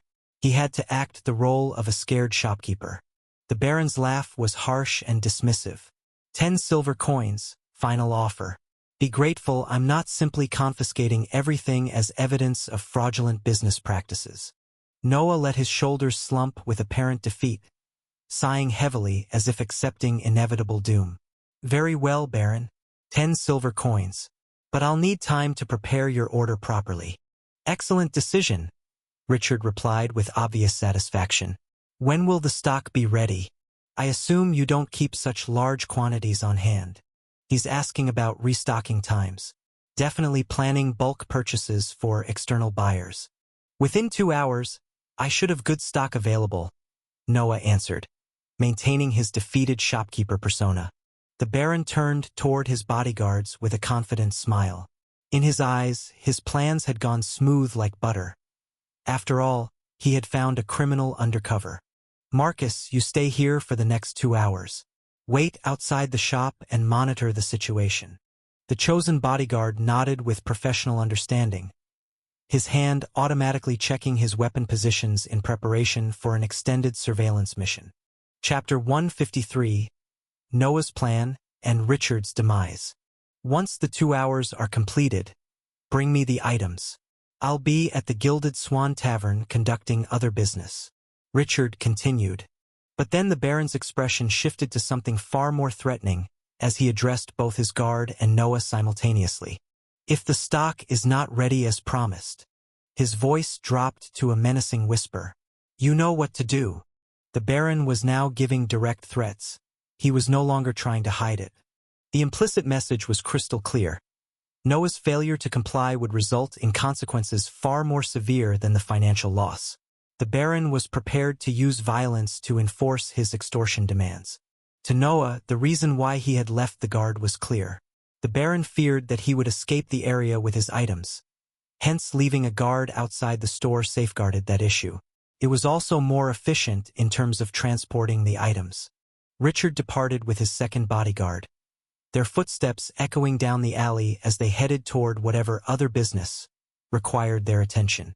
The remaining guard took up position outside the shop, his presence serving as both surveillance and intimidation. Noah watched through his window as the guard settled into a waiting position that provided clear sight lines to both the shop entrance and the alley approaches. With the Baron departed and the door closed, Lola looked at Noah with genuine surprise etched across her features. Her ruby eyes carried the confusion of someone who had witnessed what appeared to be unnecessary restraint in the face of obvious provocation. You know that you could have killed him easily. No, I could have done it for you. I would have turned him into ashes before his so-called bodyguards could blink. Why are you entertaining him? She said, her voice surprisingly calm despite what she was uttering. Noah smiled as he observed her expression, recognizing the look of someone who wanted nothing more than to deflate the Baron's pompous arrogance like a punctured balloon. Her tail twitched beneath her clothing with obvious agitation at having been forced to endure Richard's condescending behavior. Lola. Noah began carefully, settling into the chair across from her with the patient demeanor of someone explaining something complex. In this kingdom, nobles, no matter their rank, whether they were baron, viscounts, or higher, they all have protection from the crown. While the crown can definitely deal with problematic nobility when they do something wrong, they need evidence. Otherwise, when the other nobles find out about summary executions or mysterious disappearances, they'll create a political crisis. Those who want the crown's position will use any excuse to challenge royal authority. Political stability requires following established procedures. Lola's frown deepened as she processed this information, her centuries of combat experience providing little preparation for the intricacies of human political systems. How would the other nobles know that it was the crown that dealt with him if we kill that man on the sly? They would never know. I will simply remove all traces of his existence. They could never figure out who did it. They probably won't know for certain, Noah admitted with a slight shrug. But even uncertainty serves their purposes. Ambitious nobles will use that very uncertainty as an excuse to demand more resources and protections from the crown. He leaned forward slightly, warming to his explanation of the political dynamics that constrained even royal authority. Noah's understanding of the political dynamic had come from his study at university. One of his close friends back then had chosen history as their major. Talks about royalty, history, wars for power, all of it was spoken about. His old friend used to really enjoy such medieval cultures. Thinking about that friend, Noah paused for a second. He then shook his head as if trying to remove her picture from his head before explaining to Lola. They'll argue that if the crown isn't protecting nobles from mysterious threats, then obviously they need larger personal guards, more castle fortifications, and increased tax exemptions to fund their security measures. Every crisis becomes an opportunity for the ambitious to extract concessions. The crown ends up spending more resources managing noble paranoia than they would have gained by eliminating one corrupt baron. Noah concluded. It's a losing proposition politically. Short-term solutions creating long-term problems. Lola nodded slowly as the explanation penetrated her warrior's mindset, though her expression suggested someone grappling with concepts that felt fundamentally foreign to her nature. While she had been a princess, her understanding of political subtleties was severely limited by circumstances beyond her control. She was a princess for such a short period of time that it made sense why she had no understanding of such social dynamics. After all, even in the Demon Kingdom there were royalty and nobles. Her royal status had lasted only until her 12th birthday, when her parents' assassination had transformed her from sheltered princess into desperate exile. The intervening years had been spent focused on survival, combat mastery, and planning revenge rather than studying the delicate art of politics. I'm only good at things related to fighting, magic, and killing, Lola admitted. Deep politics was never something I had time to entertain. Noah nodded in understanding. The confession revealed aspects of her character that her usual playful demeanor kept hidden. Beneath the master-level succubus who could eliminate threats with a casual swipe of her hand, lay someone who had been denied the comprehensive education that should have prepared her for eventual rule. Your situation was completely different, Noah said gently, recognizing the implied regret in her admission. You were forced to focus on immediate survival rather than long-term governance. Anyone in your position would have made the same choices. Besides, politics is easier to get into. You won't have to worry, after all. Power rules. The royal family isn't the governing family for no reason. It's because they are the strongest. So when met with overwhelming power, politics becomes nothing but a children's game. Noah was trying to validate her choice. He wasn't trying to criticize her. He was reassuring her that her priorities back then were correct. Chapter 154. Following Richard's Guard. But that's exactly why Baron Richard needs to be handled through proper channels, he continued, returning to the practical implications of their current situation. If we eliminate him through direct action, we create more problems than we solve. Lola's expression showed growing understanding of the constraints that govern Noah's approach to the Baron's criminal behavior. Her warrior instincts still favored immediate solutions, but her intelligence recognized the wisdom in his approaches. So we gather evidence of his extremist connections, she said, her voice carrying new comprehension of their strategic objectives. Provide the crown with justification for legitimate action against him. Exactly. Work within the system to achieve justice rather than creating chaos through unauthorized violence. Precisely, Noah confirmed with obvious satisfaction at her quick grasp of the political dynamics. Let him reveal his connections to the extremists, document his criminal activities, then present everything to the royals. The crown gets to demonstrate that they protect the kingdom from internal threats. Other nobles see that proper procedures were followed, and justice is served without creating political instability, he explained. Lola's tail had stopped its agitated twitching as she absorbed the lesson. I understand now, she said finally. Elara was sitting across from her father in his private study, the seriousness of recent discoveries heavy in the air between them. The king's expression grew increasingly grave as she relayed everything Noah had told her about Baron Richard's suspicious behavior and potential extremist connections. "This mysterious shopkeeper," the king said, his brow furrowing with concern. "He wouldn't go directly to Baron Richard and interrogate him, would he? Direct confrontation could be disastrous if Richard is truly connected to extremists." The king looked at his daughter with worry that their first lead might vanish before they caught it. The extremists aren't so stupid as to let their collaborators roam around freely in the kingdom without safeguards. They would naturally place a death leech in his heart or force him to sign a life and death contract. Life and death contracts were known in this world. They weren't exactly rare, and extremists wouldn't hesitate to use it. "The death leech seems more probable," he continued. "They wouldn't want any possibility of information leaking, since even life and death contracts allow for a frame of time where secrets could be revealed before enforcement occurs. In the king's mind, immediate death versus delayed punishment.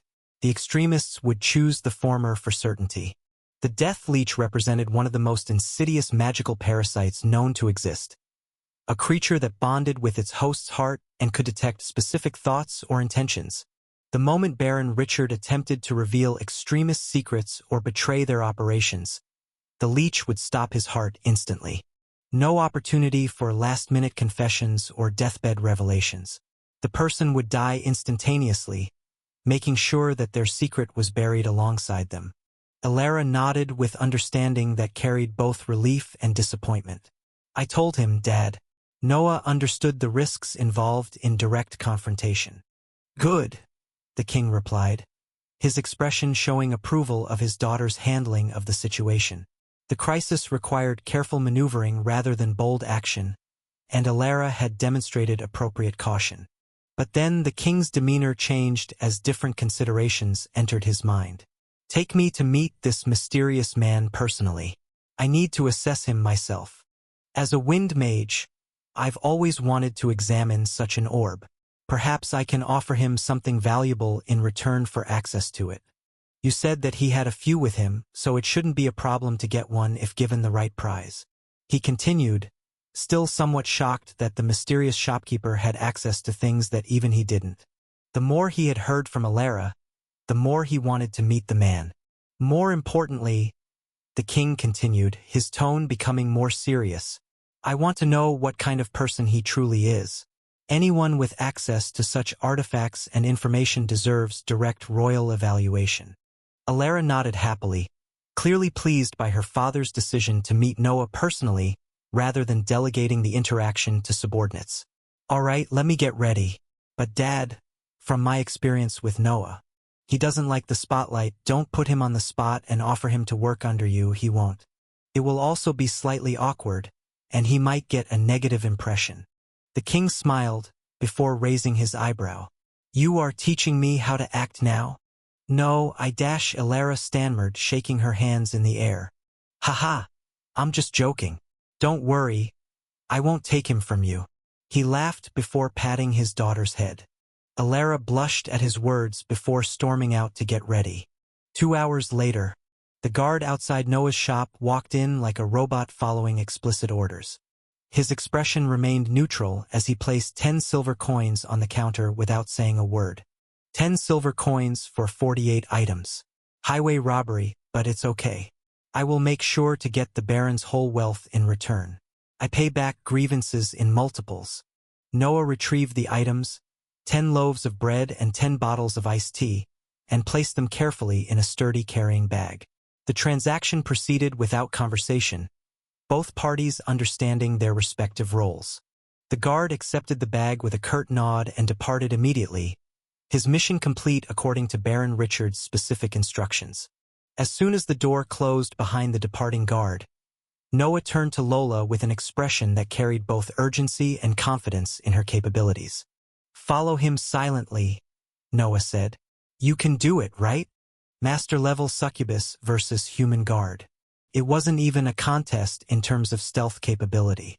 Lola's smirk carried a predator's smile at being given a mission that utilized her abilities. "Of course I can." As she prepared to depart, Moving toward the door, Noah called after her.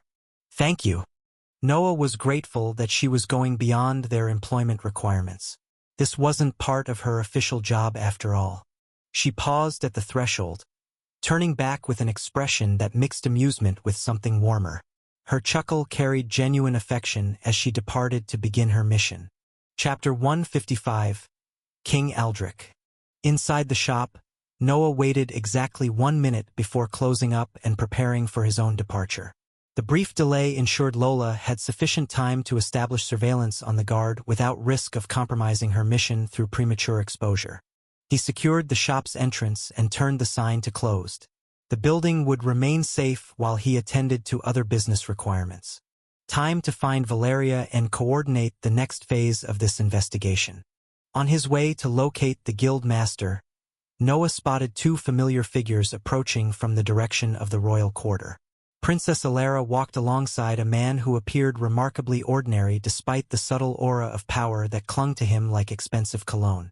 The man accompanying Alara stared at Noah with interest. His clothing was well-made but not ostentatious, his bearing powerful without being intimidating. As they drew closer, Noah thought of something. He had never seen Alara going with a man before, and the man next to her seemed to be close enough to her. It was clear to Noah that the person in front of him was the king, without having seen him ever before. The realization carried both opportunity and risk. Royal interest could provide powerful backing for their investigation into Baron Richard's criminal activities, but it also meant Noah's growing influence had attracted attention at the highest levels of government. Alara's expression brightened with obvious pleasure as she spotted Noah, her wave carrying the enthusiasm of someone introducing valued friends to family members. The king's eyes were still focused on Noah, his gaze filled with genuine curiosity about the mysterious shopkeeper who had attracted his daughter's respect. The convergence of surveillance operations, royal visits, and criminal investigations promised to transform what had begun as a simple day of business into something far more complex and potentially consequential. It was just another normal day in the life of an interdimensional merchant. At least it's never boring. Seeing the princess approaching, the people in the alleyway immediately offered respectful greetings from their various stalls and shops. Merchants paused their haggling, craftsmen looked up from their work, and customers stepped aside to create a clear path for royalty. "Your Highness," called out a baker from across the street, bowing deeply while flour still dusted his apron. "Princess Alara," added a jeweler or vendor, her voice carrying genuine warmth mixed with appropriate deference. But despite their obvious pleasure at seeing the beloved princess, the merchants and customers maintained careful distance from the royal pair. Their eyes kept darting nervously toward the man walking beside Alara, clearly sensing something that made them deeply uncomfortable. The stranger's aura was visible even to those without magical training. The air around him that spoke of immense, contained force. The effect was like looking at someone through heat shimmer, except the temperature remained perfectly normal. The common people weren't sure exactly what they were sensing, but their instincts warned them to avoid drawing attention. Royal bodyguards were known to react aggressively to perceived threats, and approaching too closely might be interpreted as an assassination attempt. Alara waved back at the gathered merchants with a genuine smile, her smile carrying the warmth of someone who truly cared about her people's well-being. She had always maintained closer relationships with common citizens than most nobility considered appropriate. As they arrived in front of Noah's shop, he quickly reassessed his departure plans. With Princess Alara coming to visit, potentially accompanied by the king himself, there was no longer any need to seek out Valeria for coordination. The meeting is coming to me instead. Much more convenient. Noah reopened his shop door, stepping aside to allow the royal visitor's entry. "Your Highness, please come in. You're always welcome here."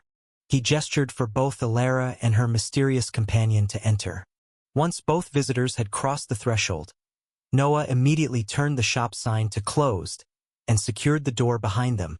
Having royalty inside his establishment meant normal business operations would have to wait. It was mainly for privacy for the high-level discussion he was about to participate in. He can't have random customers wandering in during such conversations. The shop's interior felt different with such powerful individuals present. Noah turned to face his visitors. "Your Highness," Noah said, addressing Alara while maintaining awareness of her companion. "Would you please introduce your friend? I'd like to welcome him properly to my shop."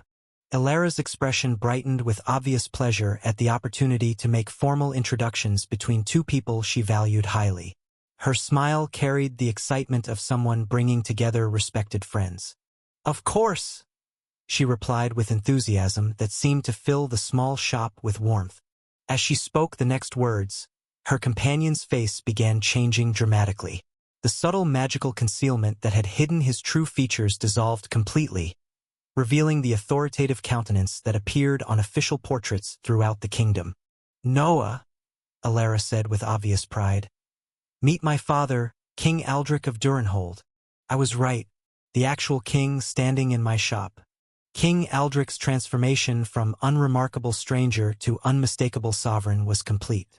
His features now carried the distinctive combination of wisdom, authority, and magical power that had made him one of the most respected rulers in recent history. The king's eyes immediately focused on Noah with intensity, his assessment shifting from casual curiosity to formal evaluation of someone who had attracted significant royal attention. "Your Majesty," Noah said, offering a respectful nod that balanced courtesy with his position as an independent merchant. "It's an honor to have you visit my humble establishment." The king smiled at Noah's greeting before saying, "Shopkeeper Noah, it's an honor for me to visit your shop. It's anything but a humble establishment. I dare say that this place not only has the best products in terms of quality and looks, but it also has extremely attractive decor. This place, the shelves, the glass, everything about it is special. I've never seen anything like it in my life, and I've traveled a lot." Chapter 156. Shock of the King. Noah simply smiled and accepted the compliments with gracious humility, understanding that excessive modesty might actually offend someone offering genuine praise. "Thank you, Your Majesty. I appreciate your kind words," Noah replied before moving to the shelves to offer the king some hospitality. "Please have some iced tea. It's been pretty hot outside recently. This should help you cool off." As a salesman, Noah naturally knew that he had to be hospitable to the king. Besides, he was no longer the cheapskate who worried about every iced tea. Things have changed now, and not only was he rich, he was also producing nearly 100 of those. He retrieved 2 crystal bottles from his display, their contents shimmering with the magical properties that made them far more than simple refreshments. Alara accepted her drink with obvious happiness, her face lighting up with the genuine pleasure of someone receiving her favorite treat. "Thank you. This is exactly what I was hoping for." The king accepted his bottle without false politeness, his expression showing someone who had already experienced the iced tea's remarkable properties. "I appreciate this more than you might realize. I've tried this beverage before, and to say it's anything short of miraculous would be a lie. He's had it before. Must have sampled Alara's previous purchases." King Aldrich took a thoughtful sip, his taste palette allowing him to appreciate the drink's complexity on multiple levels. Whether taste, appearance, refreshing qualities, or magical effects, everything is absolutely amazing. As they enjoyed their drinks, both royals began surveying the shop's full inventory with their eyes, as if discovering new possibilities. The king's eyes fell upon displays he had just noticed. King Aldrich's expression changed dramatically as he spotted the protein bars, energy drinks, and beef jerky arranged in their elegant cases. His eyes widened with genuine shock as he read the descriptive placards that accompanied each display. "These items," he breathed, his voice carrying the awe of someone confronting the impossible. "The effects they promise are nothing short of miraculous." Alara followed her father's gaze, her own eyes widening as she spotted the premium products for the first time. During her previous visits, the shop had been out of stock for these particular items. "Permanent attribute enhancement?" she whispered, her voice carrying disbelief at the things in front of her. These things were theoretically impossible. Regardless of existing rank or capability? The king stepped closer to examine the displays more carefully, but his senses didn't allow him to detect whether the properties were elaborate fakes or not. This shocked him even more, As an archmage, he should be able to check, but the inability to check made it even more amazing. The energy drink promises permanent agility improvement plus temporary amplification, he murmured, reading each description with growing amazement. The protein bar offers permanent strength enhancement. The beef jerky provides permanent vitality increase. Each effect states it works regardless of the consumer's current rank or magical development. King Aldrich continued, his voice rising as if grasping revolutionary items. That's completely unprecedented in magical theory. Alara moved to stand beside her father, both royals staring at the premium products with expressions that mixed desire, disbelief, and growing understanding of their strategic value. If these items truly work as advertised, they would represent the most significant advancement in magical enhancement since the discovery of mana crystals. The king said slowly with growing shock. Noah watched their reactions with satisfaction, noting how quickly both royals had grasped the true significance of his premium inventory. They understand quality when they see it. This could lead to very profitable long-term arrangements. The king studied the premium displays with careful attention, clearly recognizing unprecedented value. His expression carried both admiration and growing concern as he processed the implications of such powerful items existing in a relatively unprotected shop. Noah, he said slowly, his voice taking on a concerned tone. As the king, he was accustomed to managing kingdom-level security concerns. These items, they aren't simple merchandise. Based on what my daughter told me about you and seeing you in person, I know you aren't a person to lie. Therefore, I totally believe in your authenticity. The king's expression grew more serious as he continued. But what if somebody tries to steal these items from your store? Do you need me to send royal bodyguards for protection? The king was worried that if those items were stolen by the extremists or people who have ill intentions, they might gain immense power. Noah smiled with confidence, his demeanor suggesting that he had already thought of and resolved such practical concerns. You don't have to worry, Your Majesty. I have a few measures set in place for such contingencies.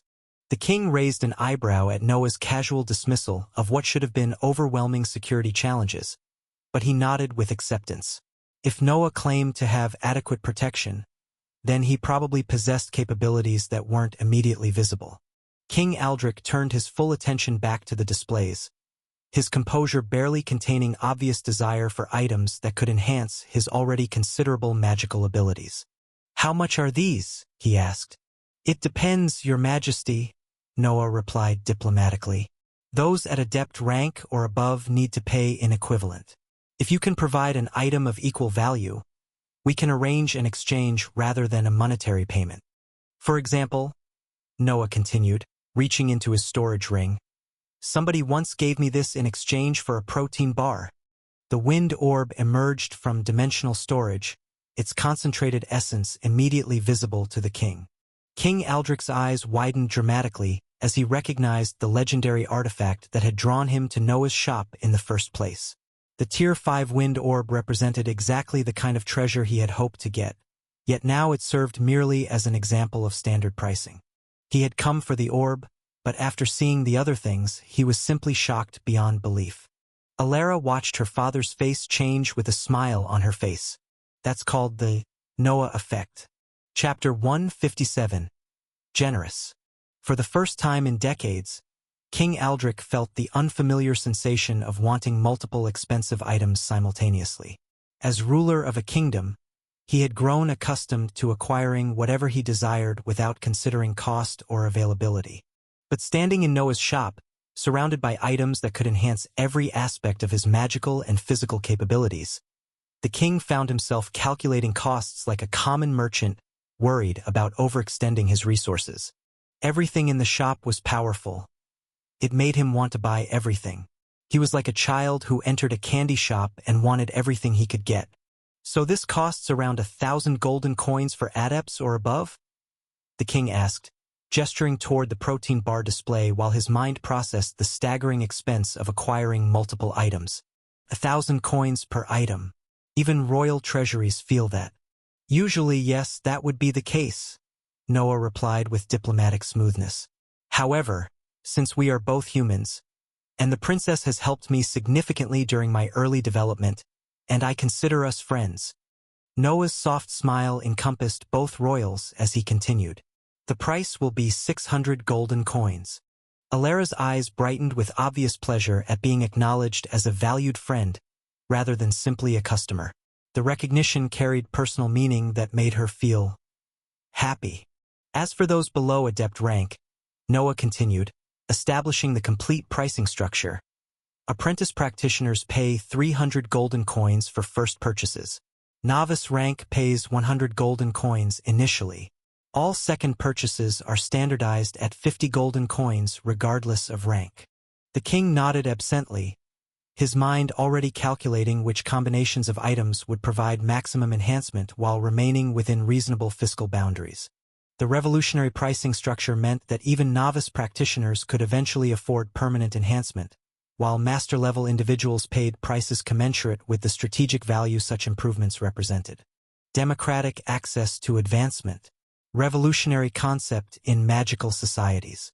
King Aldrich found himself in the unusual position of wanting everything while having to choose carefully. A distinctly non-royal experience that proved both humbling and oddly refreshing.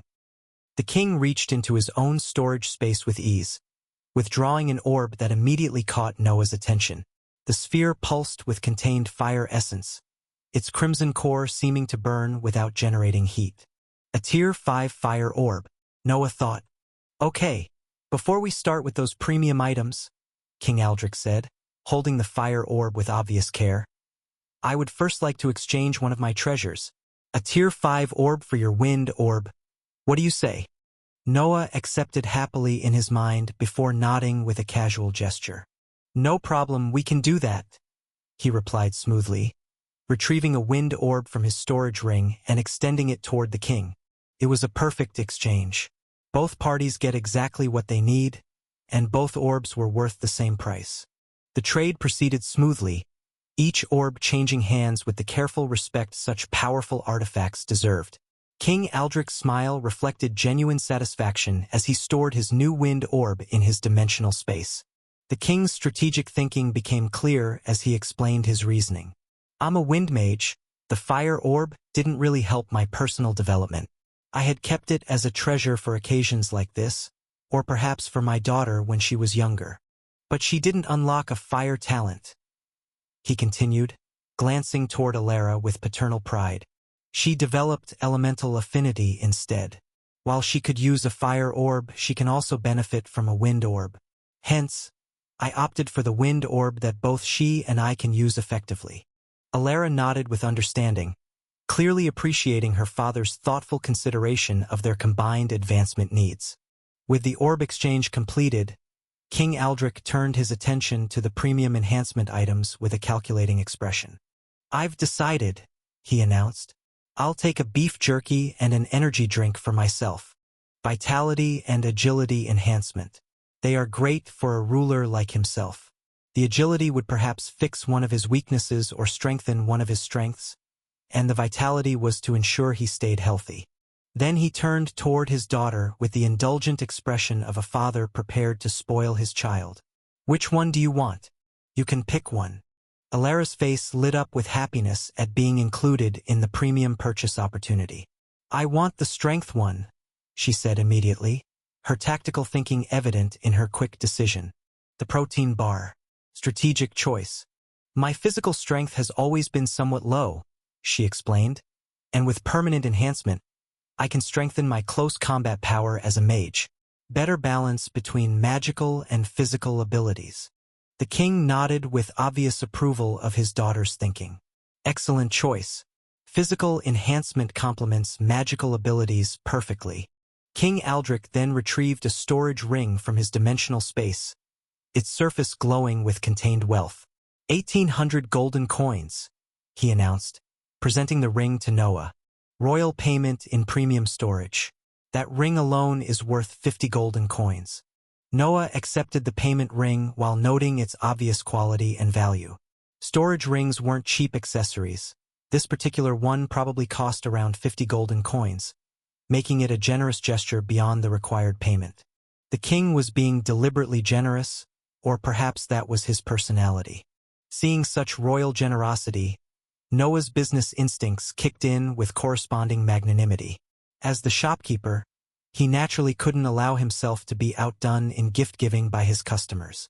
Noah moved to his shelves with a purposeful stride, gathering the requested items: beef jerky, energy drink, and protein bar. But then he retrieved a second protein bar from the display, adding it to the king's purchase with a casual move. Instead of the 3 items that the king had purchased, Noah took 4. King Aldrich stared in bewilderment at the unexpected addition to his order. "I didn't ask for 2 protein bars?" His voice carried genuine confusion mixed with growing amazement. He thought that Noah had grabbed it by accident. Chapter 158. A gift. "It's a gift," Noah replied simply, as if gifting items that could be stored as kingdom treasures was normal. The king stared at Noah for several long moments. Even as a royal himself, he had a bit of trouble comprehending that he was receiving a gift worth 600 golden coins. Then King Aldrich laughed. A genuine laugh of delight filled the shop with warmth. "You are a very interesting person." Naturally, the king couldn't reject such a valuable and thoughtfully given gift. The gesture clearly demonstrated Noah's desire to boost the king's personal capabilities by providing all 3 types of enhancement rather than just the 2 he'd purchased. "Then I shall thank you graciously," King Aldrich replied with dignity appropriate to receiving such significant generosity. "If you ever need anything, the crown will assist you. Don't hesitate to ask." Noah nodded. "I won't." Alara looked at Noah with obvious happiness on her face. After the transaction was completed, King Aldrich's demeanor shifted abruptly from satisfied customer to alert sovereign.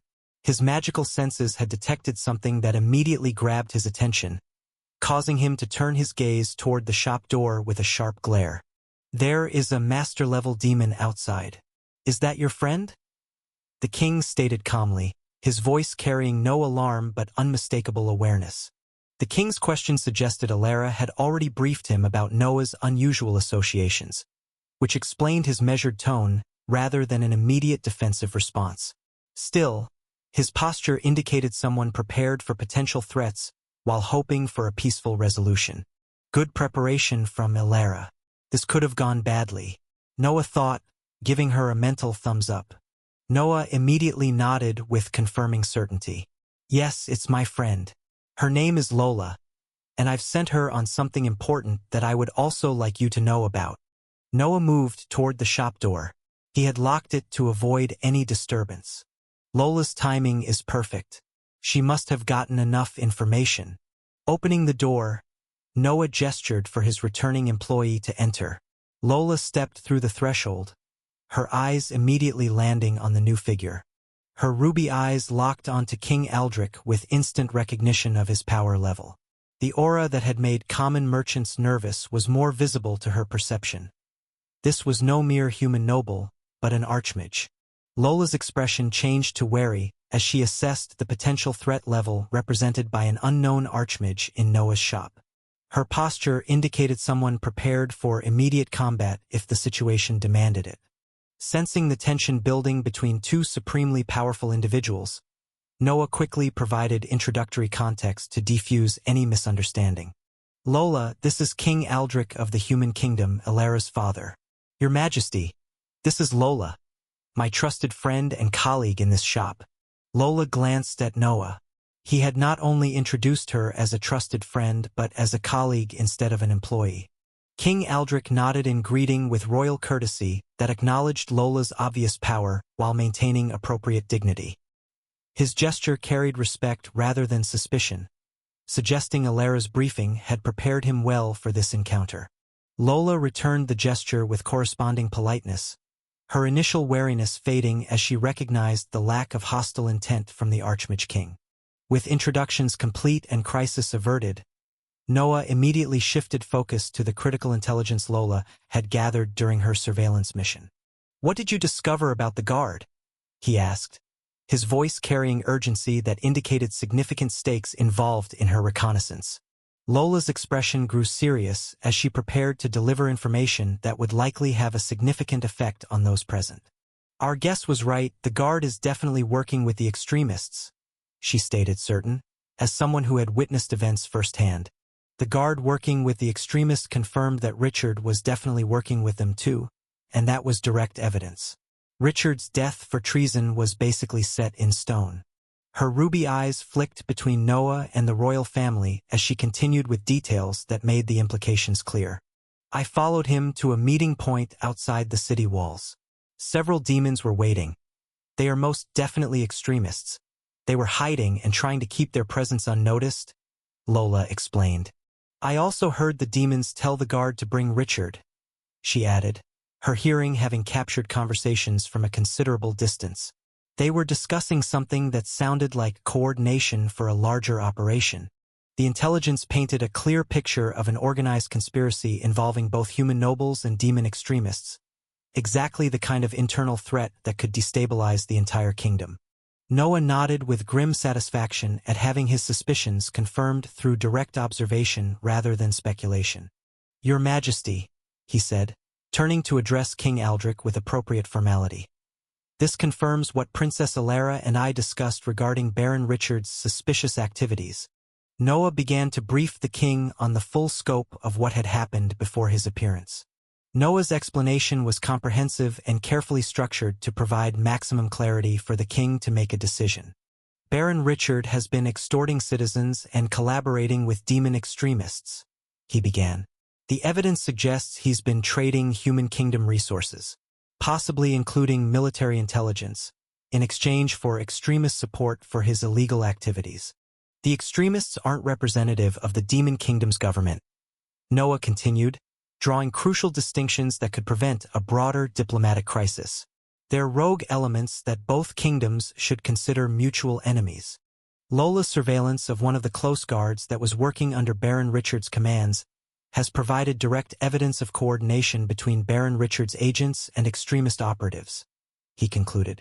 This represents clear treason against the crown that demands immediate intervention. I've sacrificed tens of my products to bring him to light and gain the evidence. Based on Lola's words, the Baron should have a meeting with the extremists shortly. We can use this information to catch him in the act immediately. King Aldrich's expression grew increasingly grave as the full scope of the conspiracy became clear. As the king of a kingdom, he knew how to recognize threats to kingdom stability, and this represented exactly the kind of internal corruption that could destroy legitimate government from within. Chapter 159, Confrontation.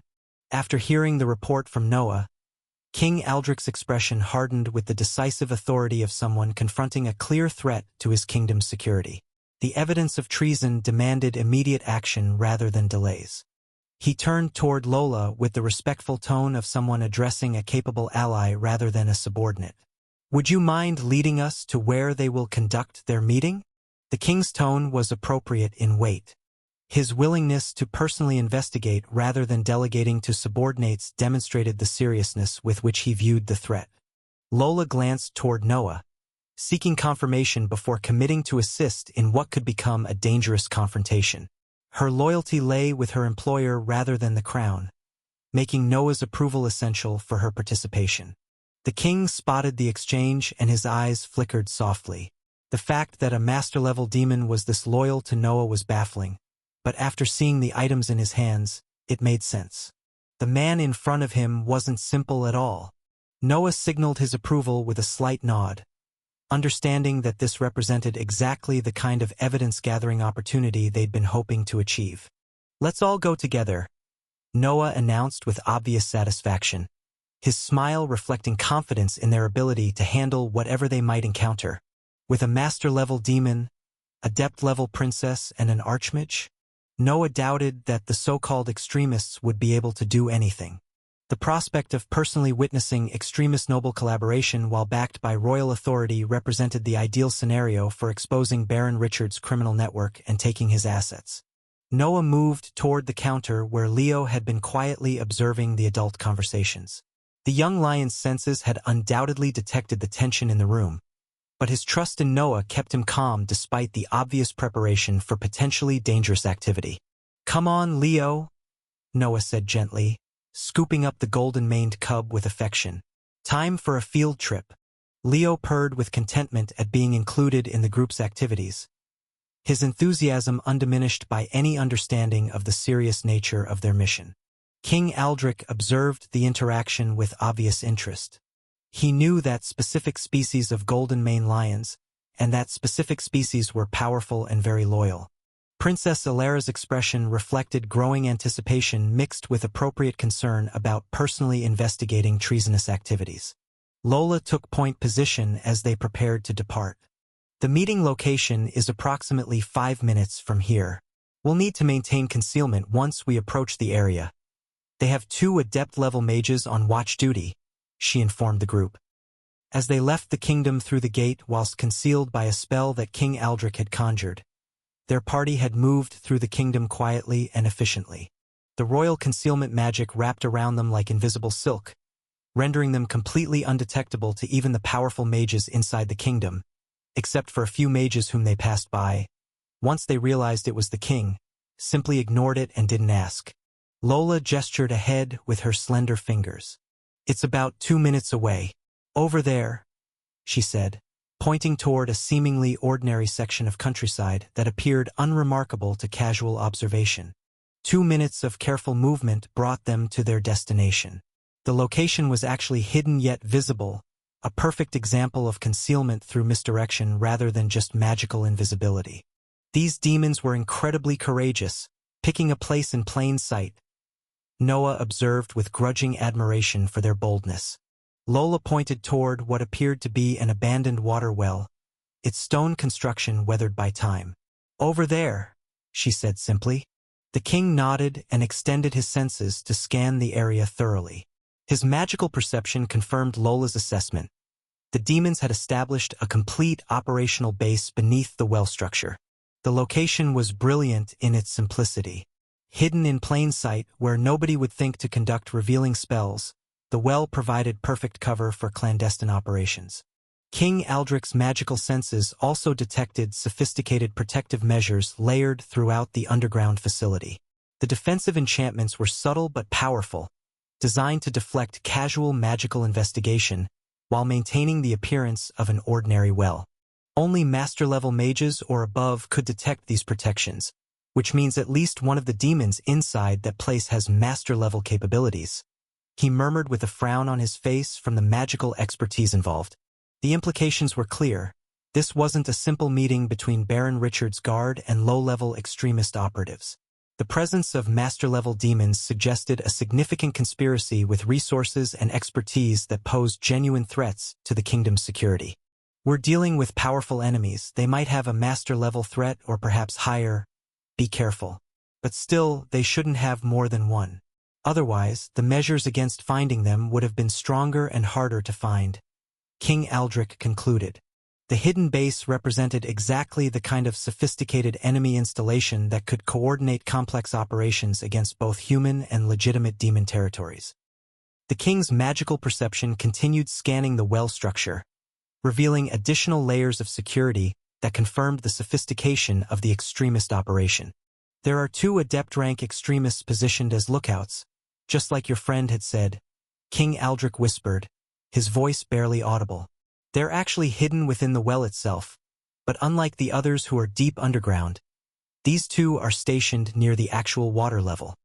His magical senses allowed him to analyze the defensive positioning of the enemies as if he were able to see them with his naked eyes.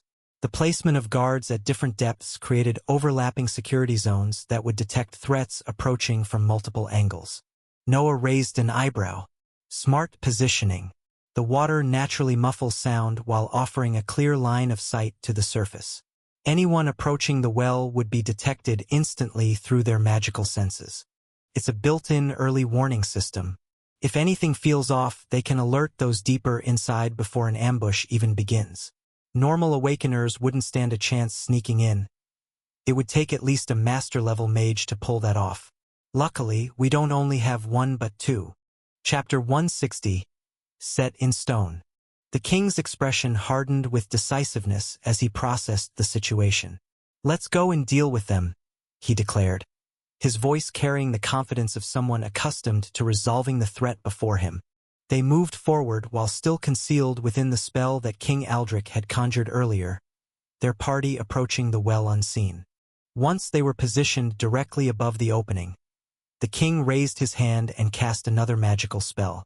Aerial Grace, the king muttered silently as the spell activated.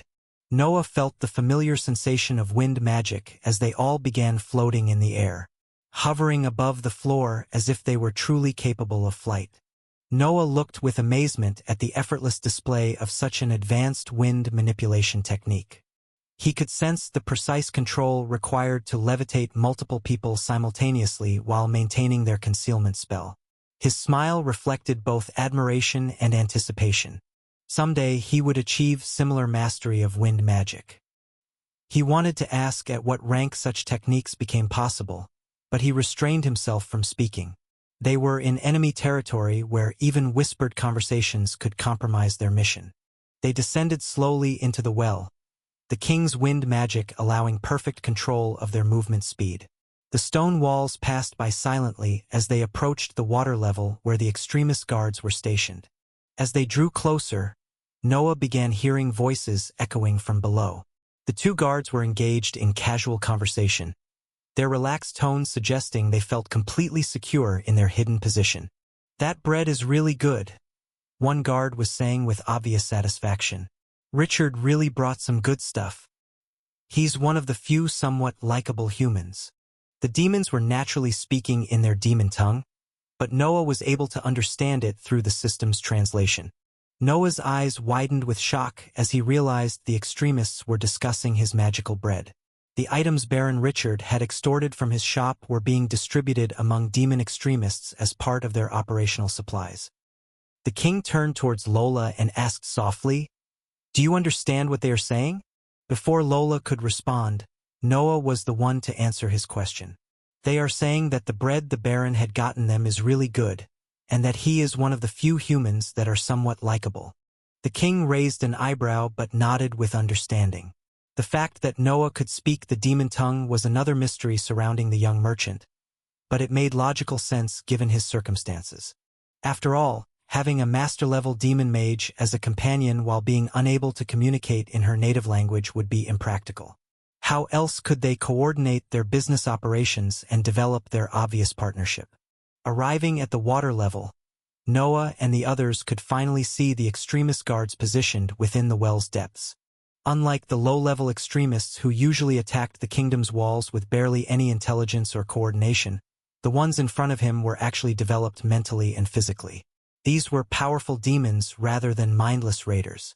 The first guard stood roughly 6 feet tall with well-maintained armor.